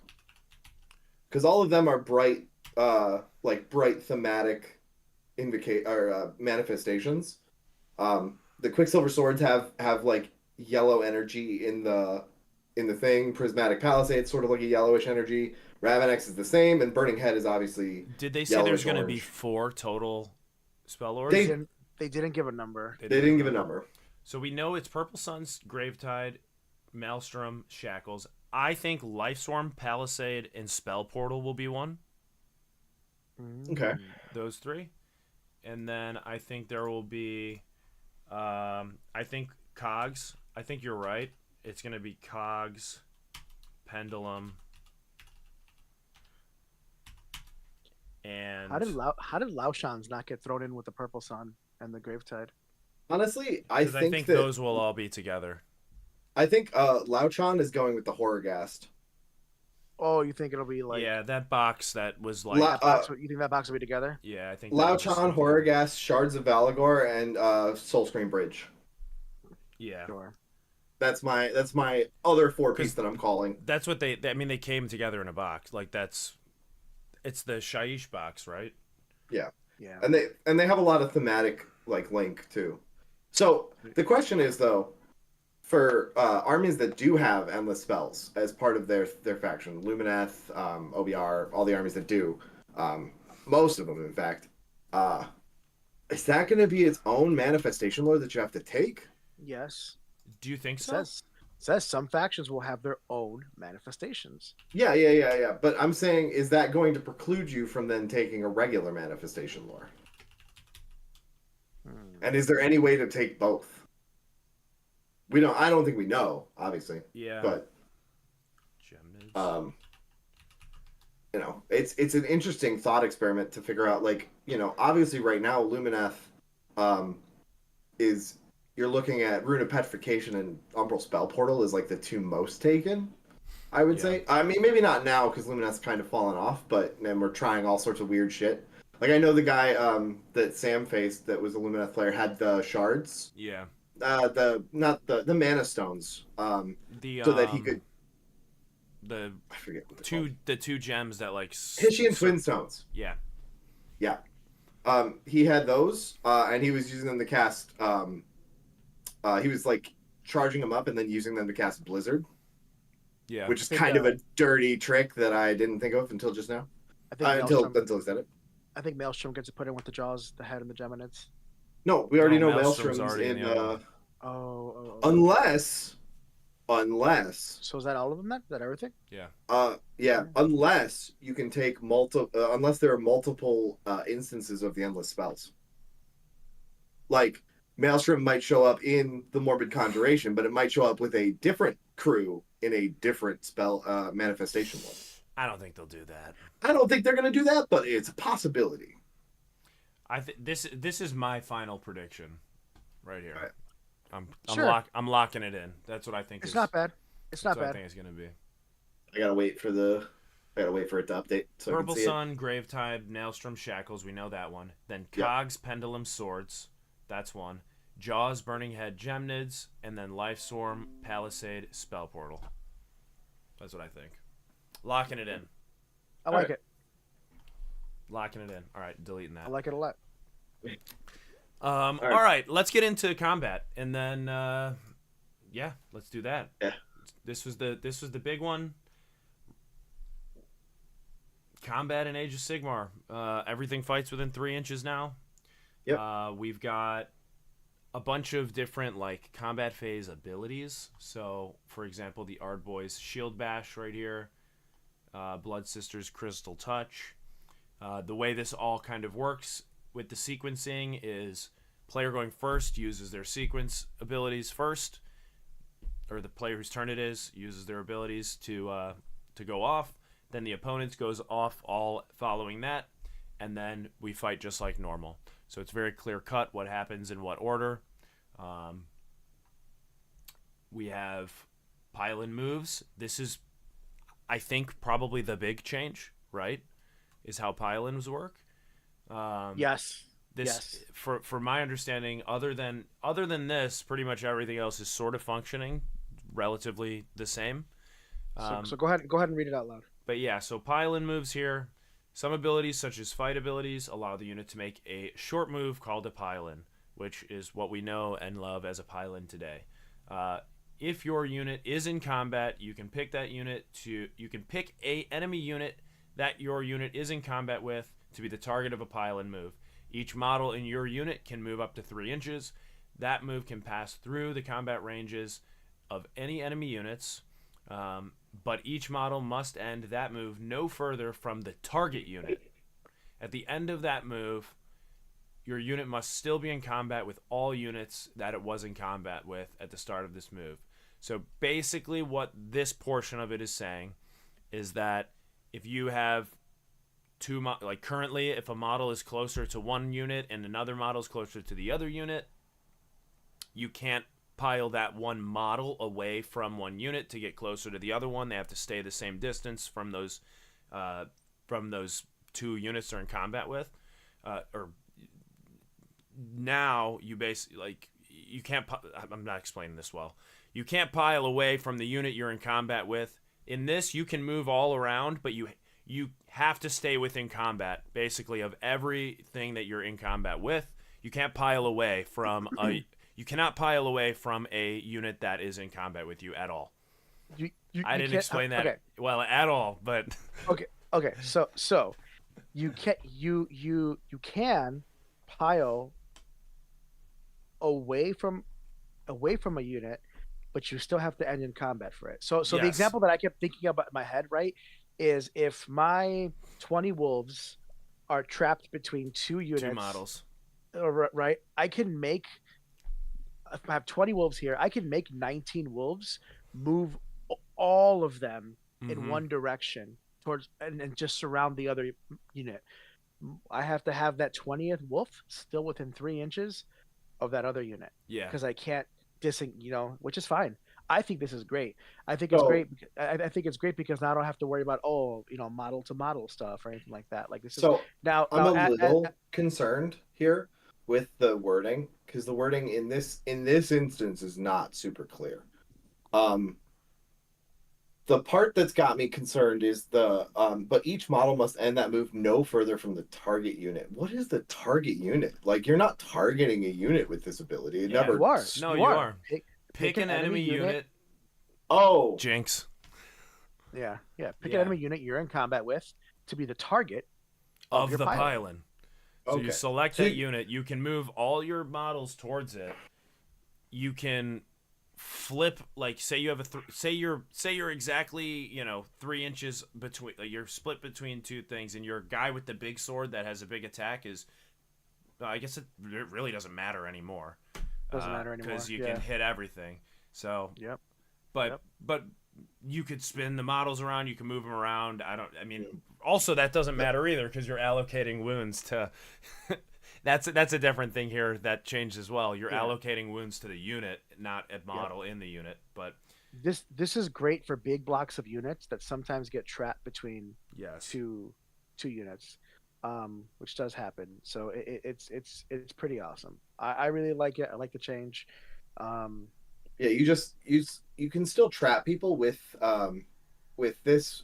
Like you can still get people a little bit stuck because of yeah, coherency and the one that I'm thinking of is say you ever had a sandwich where there's a unit in the center and there's two units on either side of them. I don't know when you would ever have this situation, but like this is a hypothetical. The unit in the center is in combat with both. Um, right. like you could force them not to move as close to the other one because like say they're moving this way towards this unit, you can force them to stay at least close to this unit on this side because Right. they have to stay in combat with you if you've got like two lines. But it's such a weird set of circumstances to have that. Yeah. It's just the first thing I thought of. Yeah. I think this is gonna get. I think this is gonna be confusing for some people for the first couple times they do it, but it's gonna be easy to get to get a handle on it. Where yeah, where it does suck now is, as Rich was saying, is it sucks for like elite units or like single models. When you have like your yeah, one hero or your one monster, now that can get pinned pretty easily. So mm-hmm. It's not as bad as it. It's not as bad because everything's 3 inch range though.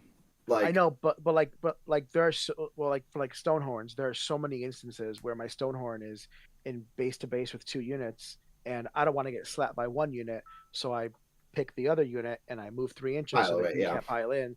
yeah, Now I can't do that. So right.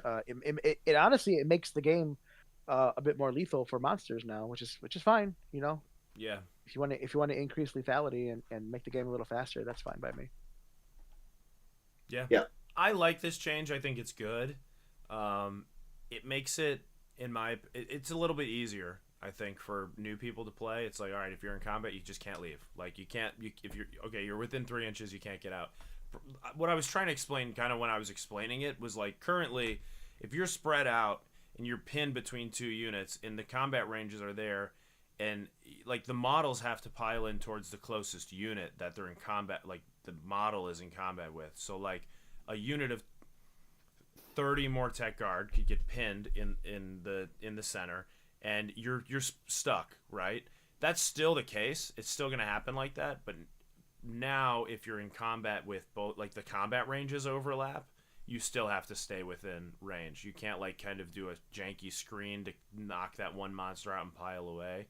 And it's also just a little bit more flexible on like how the movement can happen. Like you don't have to worry about where each model is specifically. You could pile maybe 3 inches away and just keep one dude with like just a sliver outside of 3 inches from that monster that you're stuck in combat with, and maybe that will pull that guy into combat with, one of the guys that you want him to be in combat with. Maybe you have a big slappy hero and you pile 3 inches away because you selected another model that you're in combat with. Pile 3 inches away, then that dude, if he wants to get in action, move up to you, I guess it doesn't matter anymore because weapon ranges. So never mind on that point too. But the weapon range situation is throwing me through a loop with like everything being 3 inches. Like, all right, I don't even need to pile towards you because I can just hit you anyway. So you're gonna see a lot of heroes pulling a reach over on their screen line. But honestly, there's no reason to screen heroes like that anymore if you're trying to keep them out of combat, because someone could just stab over that same screen line. Exactly. If you can stab that's the thing about combat now, is if you can stab them, they can stab you. They can stab you. Yeah, it's such a weird thing. There's no more Glotkin going, oh, well, I've got this 3-inch range attack over here. Let me just reach out and touch that hero. And then the rest of his attacks go into the screen and clean it up. And then the hero's like, well, I just got hit with 9 damage. What do I do about this? And the answer is, you die. Yeah. Unless you make your warts. Yeah, it's so weird. The playability of this is gonna, even as I try to explain like use cases for it, that you're like, oh wait, never mind. That's not even that's not how it is, because weapon ranges now. Yeah. The other thing is that they did not nerf if your unit is not in combat. So if your unit is not in combat, you can pile in any direction, not towards the closest enemy unit. By the way.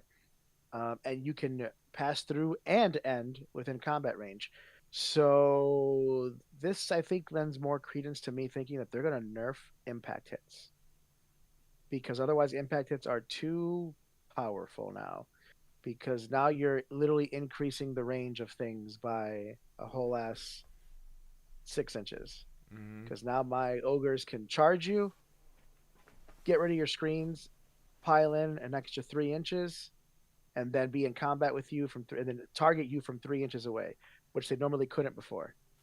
Or lots of other things with big impact hits.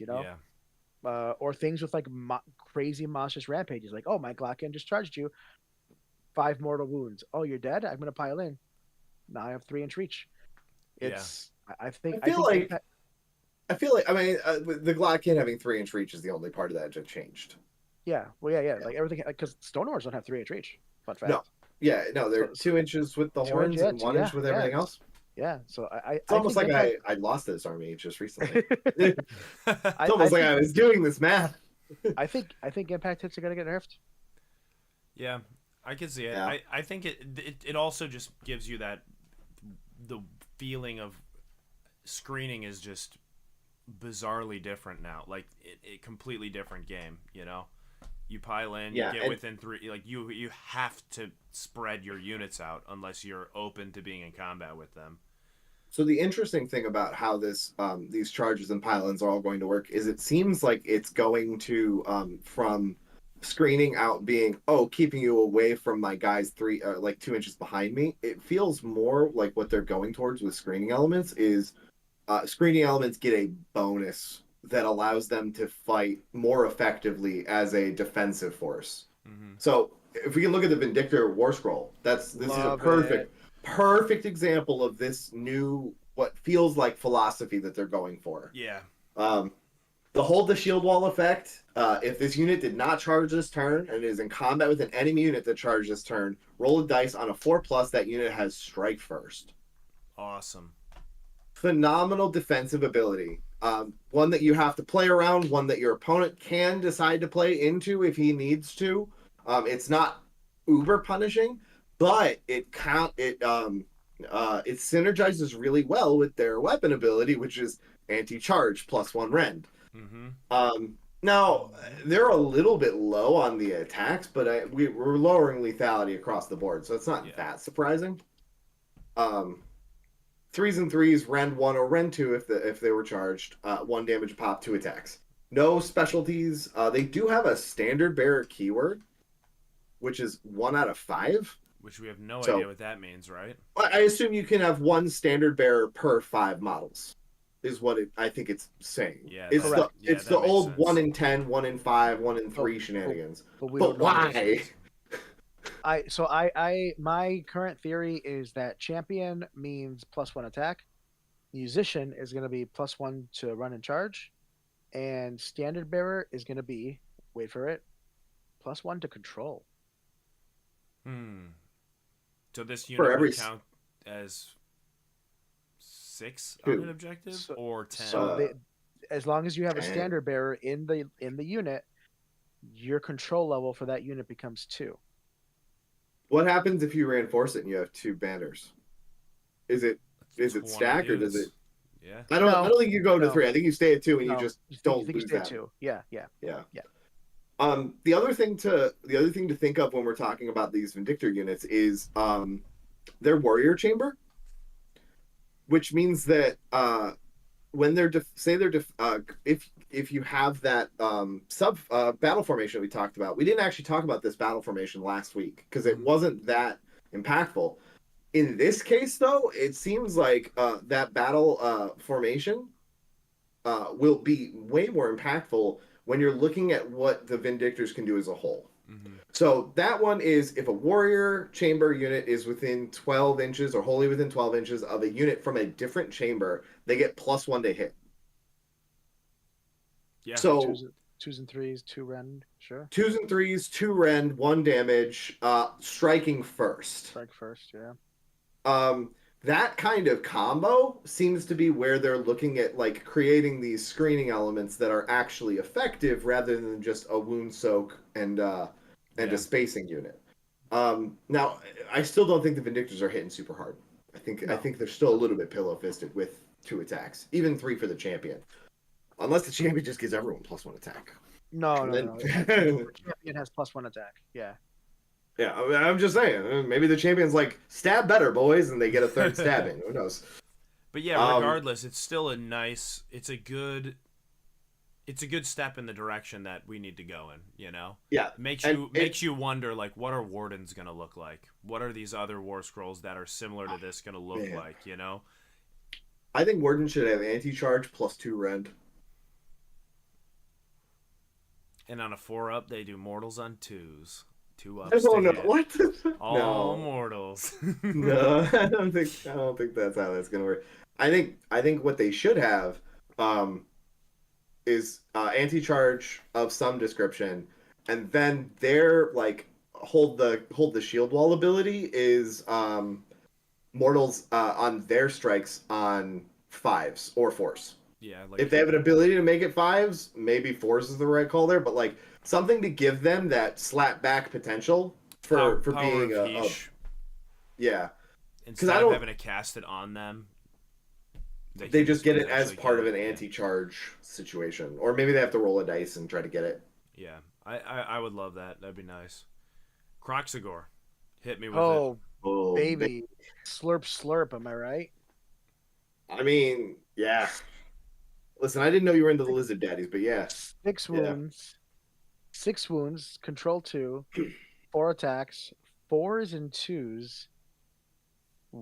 Anti-infantry, so they get +1 rend against infantry.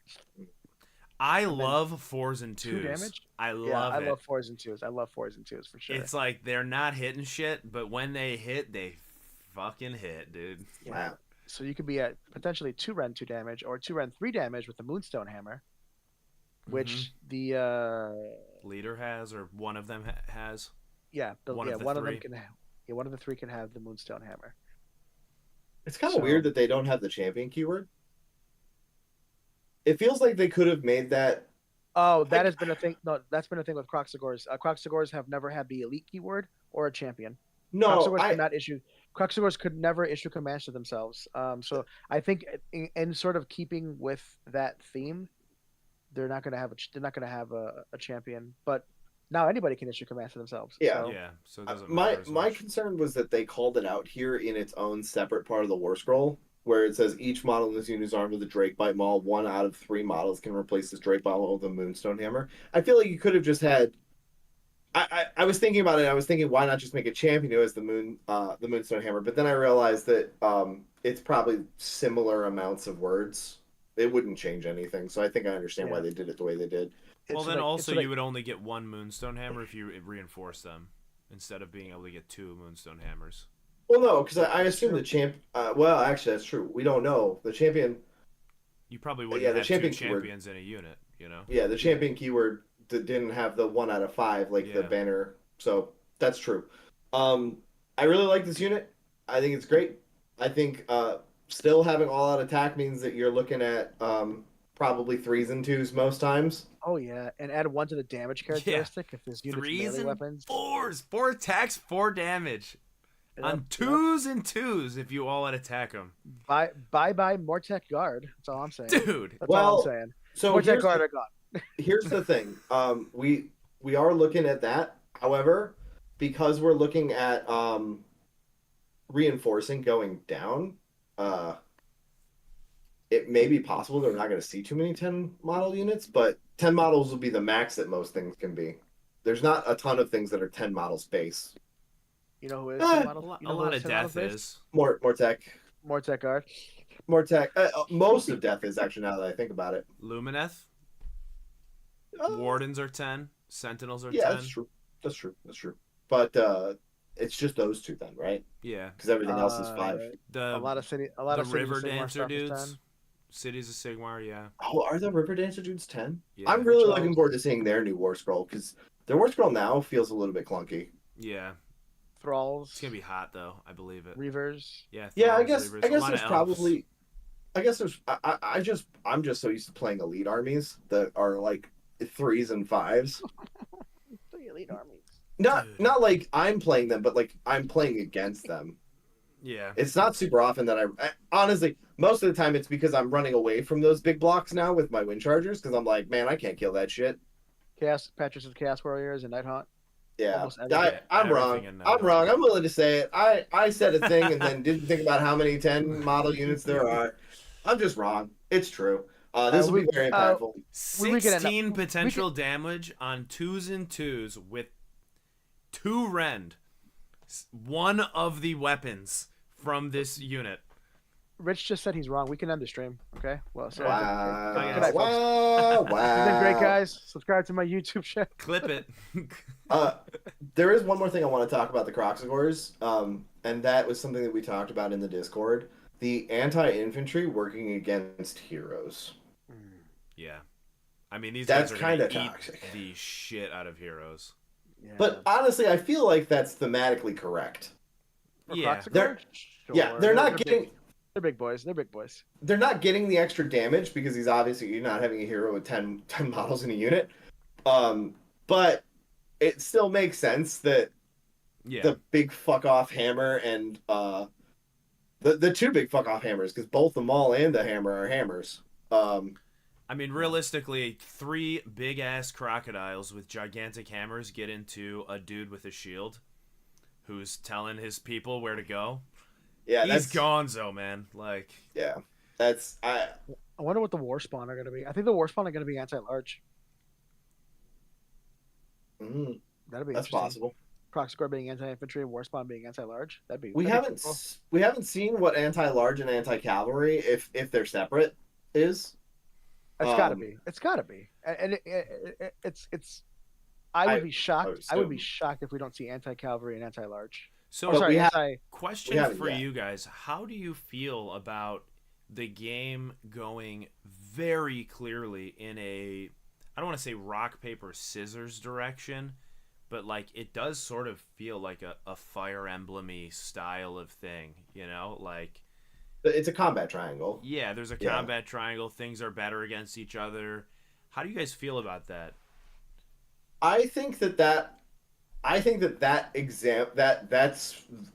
like combat triangle exists now. Like that's a thing that happens now. There are units that are great against killing hordes. There are units that are great against killing monsters. The problem is that it's not standardized. It's Right. not something that you're looking at and going, I know these units. I'm like looking across the table at a thing that I'm running to. I'm like, those units probably have anti-charge. You know, like I'm looking at a spear rat. They probably got anti-charge.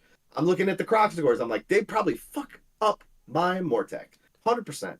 Now it's being codified into the rules that units that look like that have those abilities. That's true, but Yeah. in this very specific case, you're even to the point of getting bonuses against a specific type of unit, you know?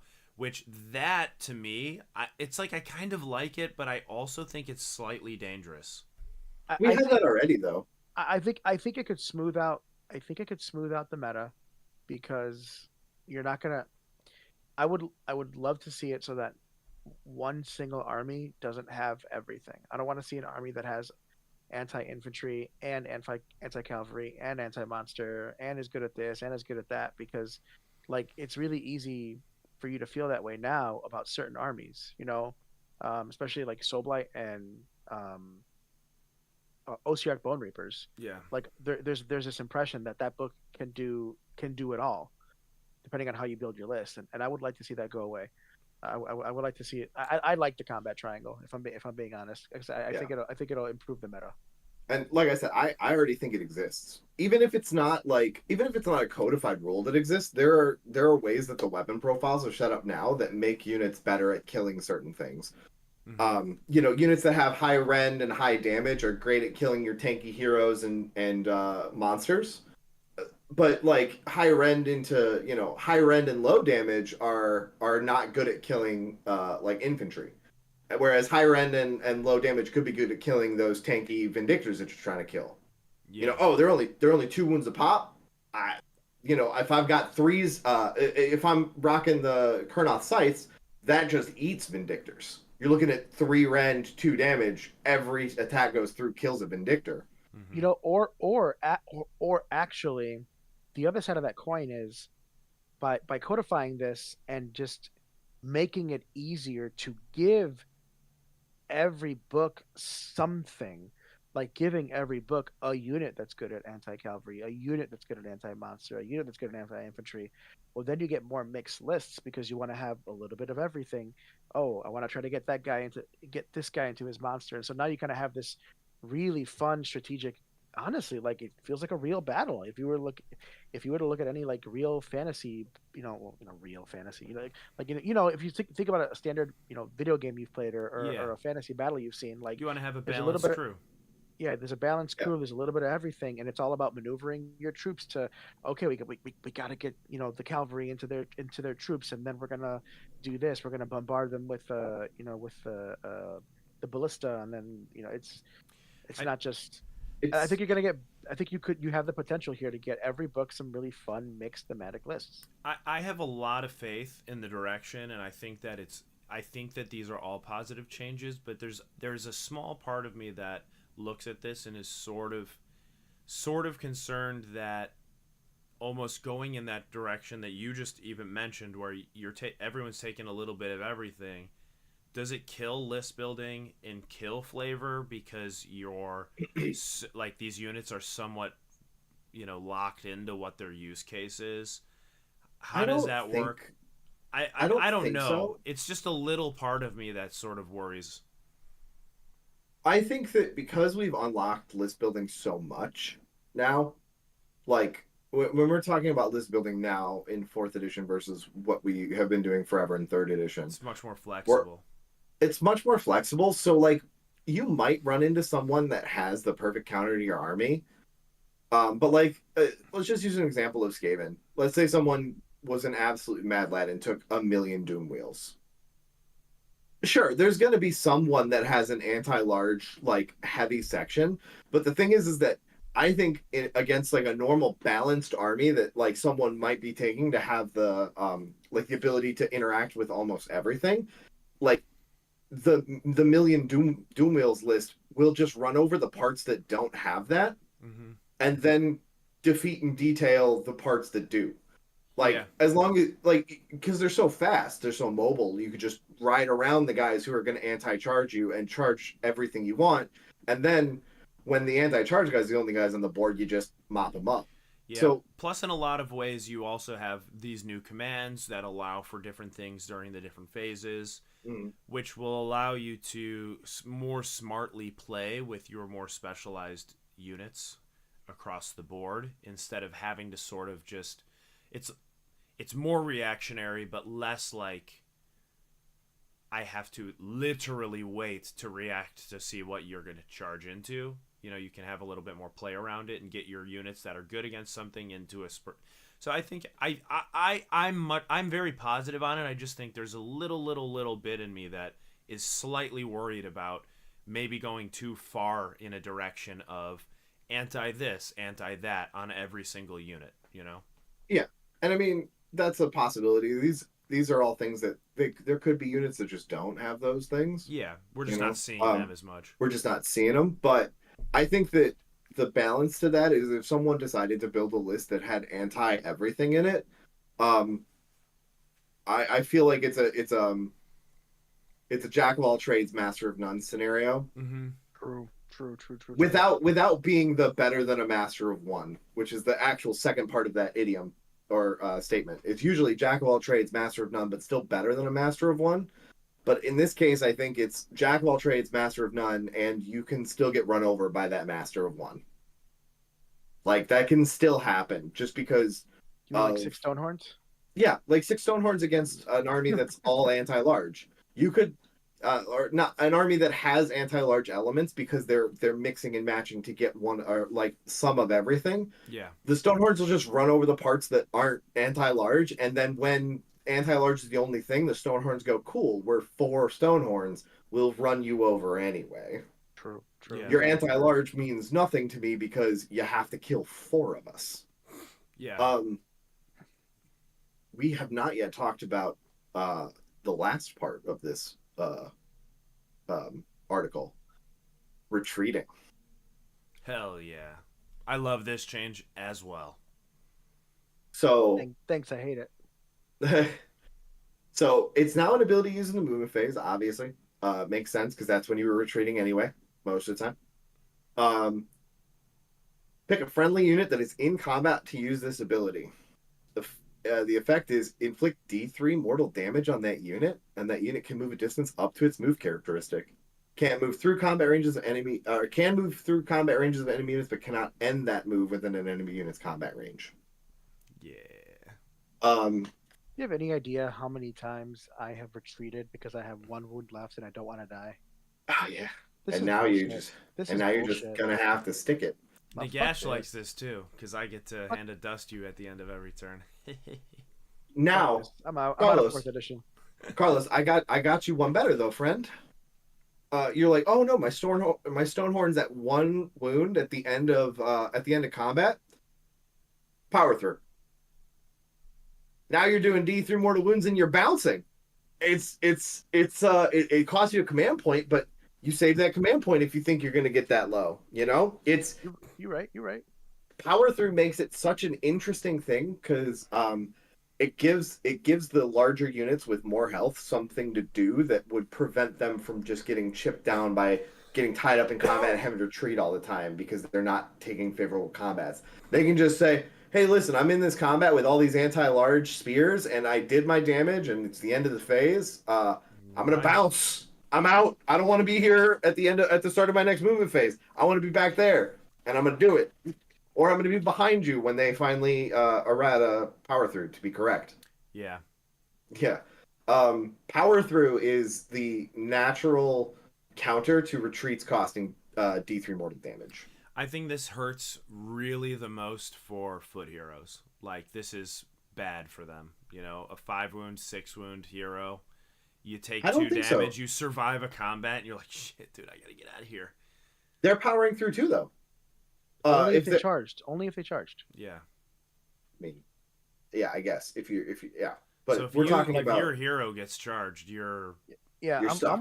I'm worried about what if you get charged and you manage to survive. You know. Well, I guess can you rally while you can't rally while you're in combat, right? No. No, no, yeah. So yeah, yeah. Four It point four just point 4.0 is looking a lot more lethal then. uh, surprising to say. I know. I think with this one, um, it's very interesting because it's going to favor grinding armies Yes. significantly more. Like Nurgle, this is great for me. You're saying Vikros is back? Vikros Is is back on the menu, boys. Bro, Vigros grind? Yeah, it never left. I never left. It was It always never in left. it was always on the secret menu. You just had to know the right passphrase. But Nurgle, um, Blades of Corn, Yep. OBR, your armies that just like, hey, let's get in a fight. And the answer to that is, yeah, I want to fight you forever. Let's go. Yeah. Let's dance on this objective with 20 models and just that's our whole game. Mm-hmm. This is going to be great for those models. It's going to be great for Nurgle if they keep their 5-up ward, which I don't imagine they're going to get rid of it, but they could. It'd be scary, but they could. It'll be great for the Glocken if he keeps horrifying opponent. Like, do you want to take D6 mortal wounds or D3 mortal wounds? Pick. Which is I it gonna be, don't. What's it gonna be, cowboy? I don't think they're going to keep that part. No. Well, because you don't even have a bravery to roll against now. Oh, you're right. You're right. You're right. That was the Just wildest thing was I forced Jake to take D6 mortal wounds because I bravaried Catacross. Would you roll They're a all 5 little- too, right? Like or I rolled a 5 to take 5 mortal wounds. I killed him. Or no, I didn't. No, What was the thing that ended up killing him? the pile of The Mountain of Loathsome just Flesh. the straight five mortals. This Yeah. straight 5 mortals at the start of at the end of the charge phase, after you had not been able to retreat, because or you didn't retreat and you took I think 4 mortal wounds or 3 mortal wounds from that. Yeah. But the fact that I rolled a 10 on the bravery, I rolled a 5 and a 5 and a 6. I rolled an 11, and I was like, that I wasn't expecting this to happen. But I'm doing mortal wounds to Catacross. I scared the shit out of him. I guess it was wild. I loved it. He It wasn't was. having a good time. Justin was says, silly. Rich, what if Nurgle no longer has a 5-up board? Listen. I said just now. If Nurgle no longer has a 5-up board, it's going to be weird. But they're going to give him something. I assume what's going to happen is if Nurgle loses their 5-up ward, or if it goes to say like a 6-up ward, it'll be a butt. I'm getting attacked by my own cat. He doesn't want Nurgle to lose their wards. He's like, how dare you? They'll probably just get a shit ton more health. I kind of like that better. I like that better. Just got bit. In 40k when they took Death Guard's 5-up ward away, they gave him reduced damage by 1. Yeah, there's other things that we can give Nurgle to keep them healthy to the point of obscenity, which is I feel like what the 5-up ward is for. Yeah. If they got reduced all damage by 1, that'd be fine. I don't even know if reduce all damage by 1 would be enough. What a cute cat. There's the Death Guard players, when they cried about it, they found out that it's mathematically better against things that do more than 1 damage, which I know sounds weird to say out loud, but because the lethality of a lot of guns had gone up, it actually ended up being better for them in the end. I mean, actually, Yeah. looking at this Kroxigor War Scroll, 2, 3, Yeah. potentially 3s and 3 damage, 4 damage. Like if everything's getting this type of a treatment, right? Yeah, I would think -1 to damage would be fine. The problem is that I feel like that's not broad enough to replace a 5-up ward. Yeah. I feel like it's just not quite there. It helps. Like you can't really keyword that, right? Yeah, not just that you can't keyword it, but like it doesn't affect them in every matchup. Like it's not why am I taking full damage from Mortek Guard? Well, I mean that's how it is though. I mean that's how Seraphim are right now. That's a Coalesced are. Yeah, I mean they're -1 to wound now though, right? No, they're not. It's still -1 damage. Oh, that was Petrifex Elite, that was a -1 to Petrifex wound. Elite change. Yeah. I like that. I like -1 to wound better than I like -1 damage. That'd be nice. -1 to wound. If the entirety of Nurgle was just -1 to wound, Perfect. I'll take that over a ward. I mean, I don't know if I'd take it over a ward, but I would accept that as a replacement if they got rid of my 5-up wards. Just make because the whole point of Nurgle is it's like the idea behind them having a 5-up ward is because their bodies are so gross and like non-functional in the first place that it doesn't matter if you cut open their guts because their guts were superfluous. Like they weren't doing anything in the first place. You have a mountain of fat that you have to cut through. Yeah, you can hit them, but does it do anything? That's what the 5-up word is. So a -1 to wound would keep that thematically while being potentially much less dice to roll. Honestly, I might even say -1 to wound. I'd take it over the 5-up ward just so I don't have to roll war dice because that takes up so much time. Yeah. Well, you'll still have a 6-up, probably. No, I don't like if they're You think- taking away the 5. If they're taking away the 5-up ward from Nurgle, I think they just take away the ward. Really? I don't think it goes. I don't think it would go to a 6-up ward. That's No, what the this- death, Is that what they the- did to Death Guard? they did the death card because they said it's just less dice rolling this way. Yeah. They're trying to reduce the amount of dice you roll. You think Yeah, they'll do that so, to like- Death as well? That's a good I- question. -1 to wound might be too strong for the entirety of Death faction. No, I think death keeps it 6-up ward. So you know what? With how thematic death is with the 6-up ward, maybe Nurgle doesn't lose the 5-up ward. That's what I'm saying. This is all predicated on if Nurgle loses their 5-up ward. I hope they replace it with a -1 to wound. Yeah. I'm fine rolling the wards if they don't want to get rid of it, but if they want to get rid of it and they want to give me -1 to wound, I'll take it every day. It's just so I don't have to roll more dice. Obviously someone could still spike, but like I can also tank my ward rolls, you know? It's just less dice that we have to worry about. Yeah. Well, there you have it. Anything else you guys want to cover? I think we covered most I think we did it. everything. Yeah. I do like the new combat phase abilities that they showed off. Oh yeah, let's hop in there. That's really the last thing we didn't really touch on at all. Yeah, So I'll pull those up real quick. There was another part of a previous article that said something about saves being capped to +1 and still having all Yeah. defense, but losing a lot of +1s elsewhere to avoid save stacking. Mm-hmm. Which means that those anti-charge rends are going to be great. But that was something I just wanted to call out. They talked about getting rid of a lot, so like we're probably not going to have Mystic Shield anymore, I would assume. I'm imagining that the universal spell lore is just not existing. Otherwise they would, in my opinion, have shown it in that article about spells. Like, it makes no 100%. sense not to show that. So my assumption is no Arcane Bolt, no Mystic Shield, no Flaming Weapon, none of the universal Levitate. spells. Yeah, no Levitate. world- No Ghost a world Mist. with Oh no. Ghost- A world with no Mystic Shield is wild. Yeah. Right? I can't even imagine it. But then at the same time, it allows you to give that to like specific armies too. You know, like some army might have a +1 And we to are- save. We already saw it with Stormcast. They have their finest hour, you know? Yeah, exactly. So That +1 to save, +1 to wound for a unit even, which is which is great. No- I mean, that's awesome. no stopping it, no cost to it. It's just take it, you know? Yeah. But yeah, I really like the Shield Bash. I'm interested for the each 6+. I wonder if there's something that gives them a better Shield Bash. Make a shield bash roll for a d6 for each model in the unit for each 6-up, 1 mortal wound. So I love that. I love it. I like the idea of having these combat phase abilities on units just generally, like sort of like monstrous actions sort of for units that they can get. Like if you have a unit that has some thematic need for this, you can do that. I can imagine something with like more tech guard shields or, you know, a bunch of different stuff, right?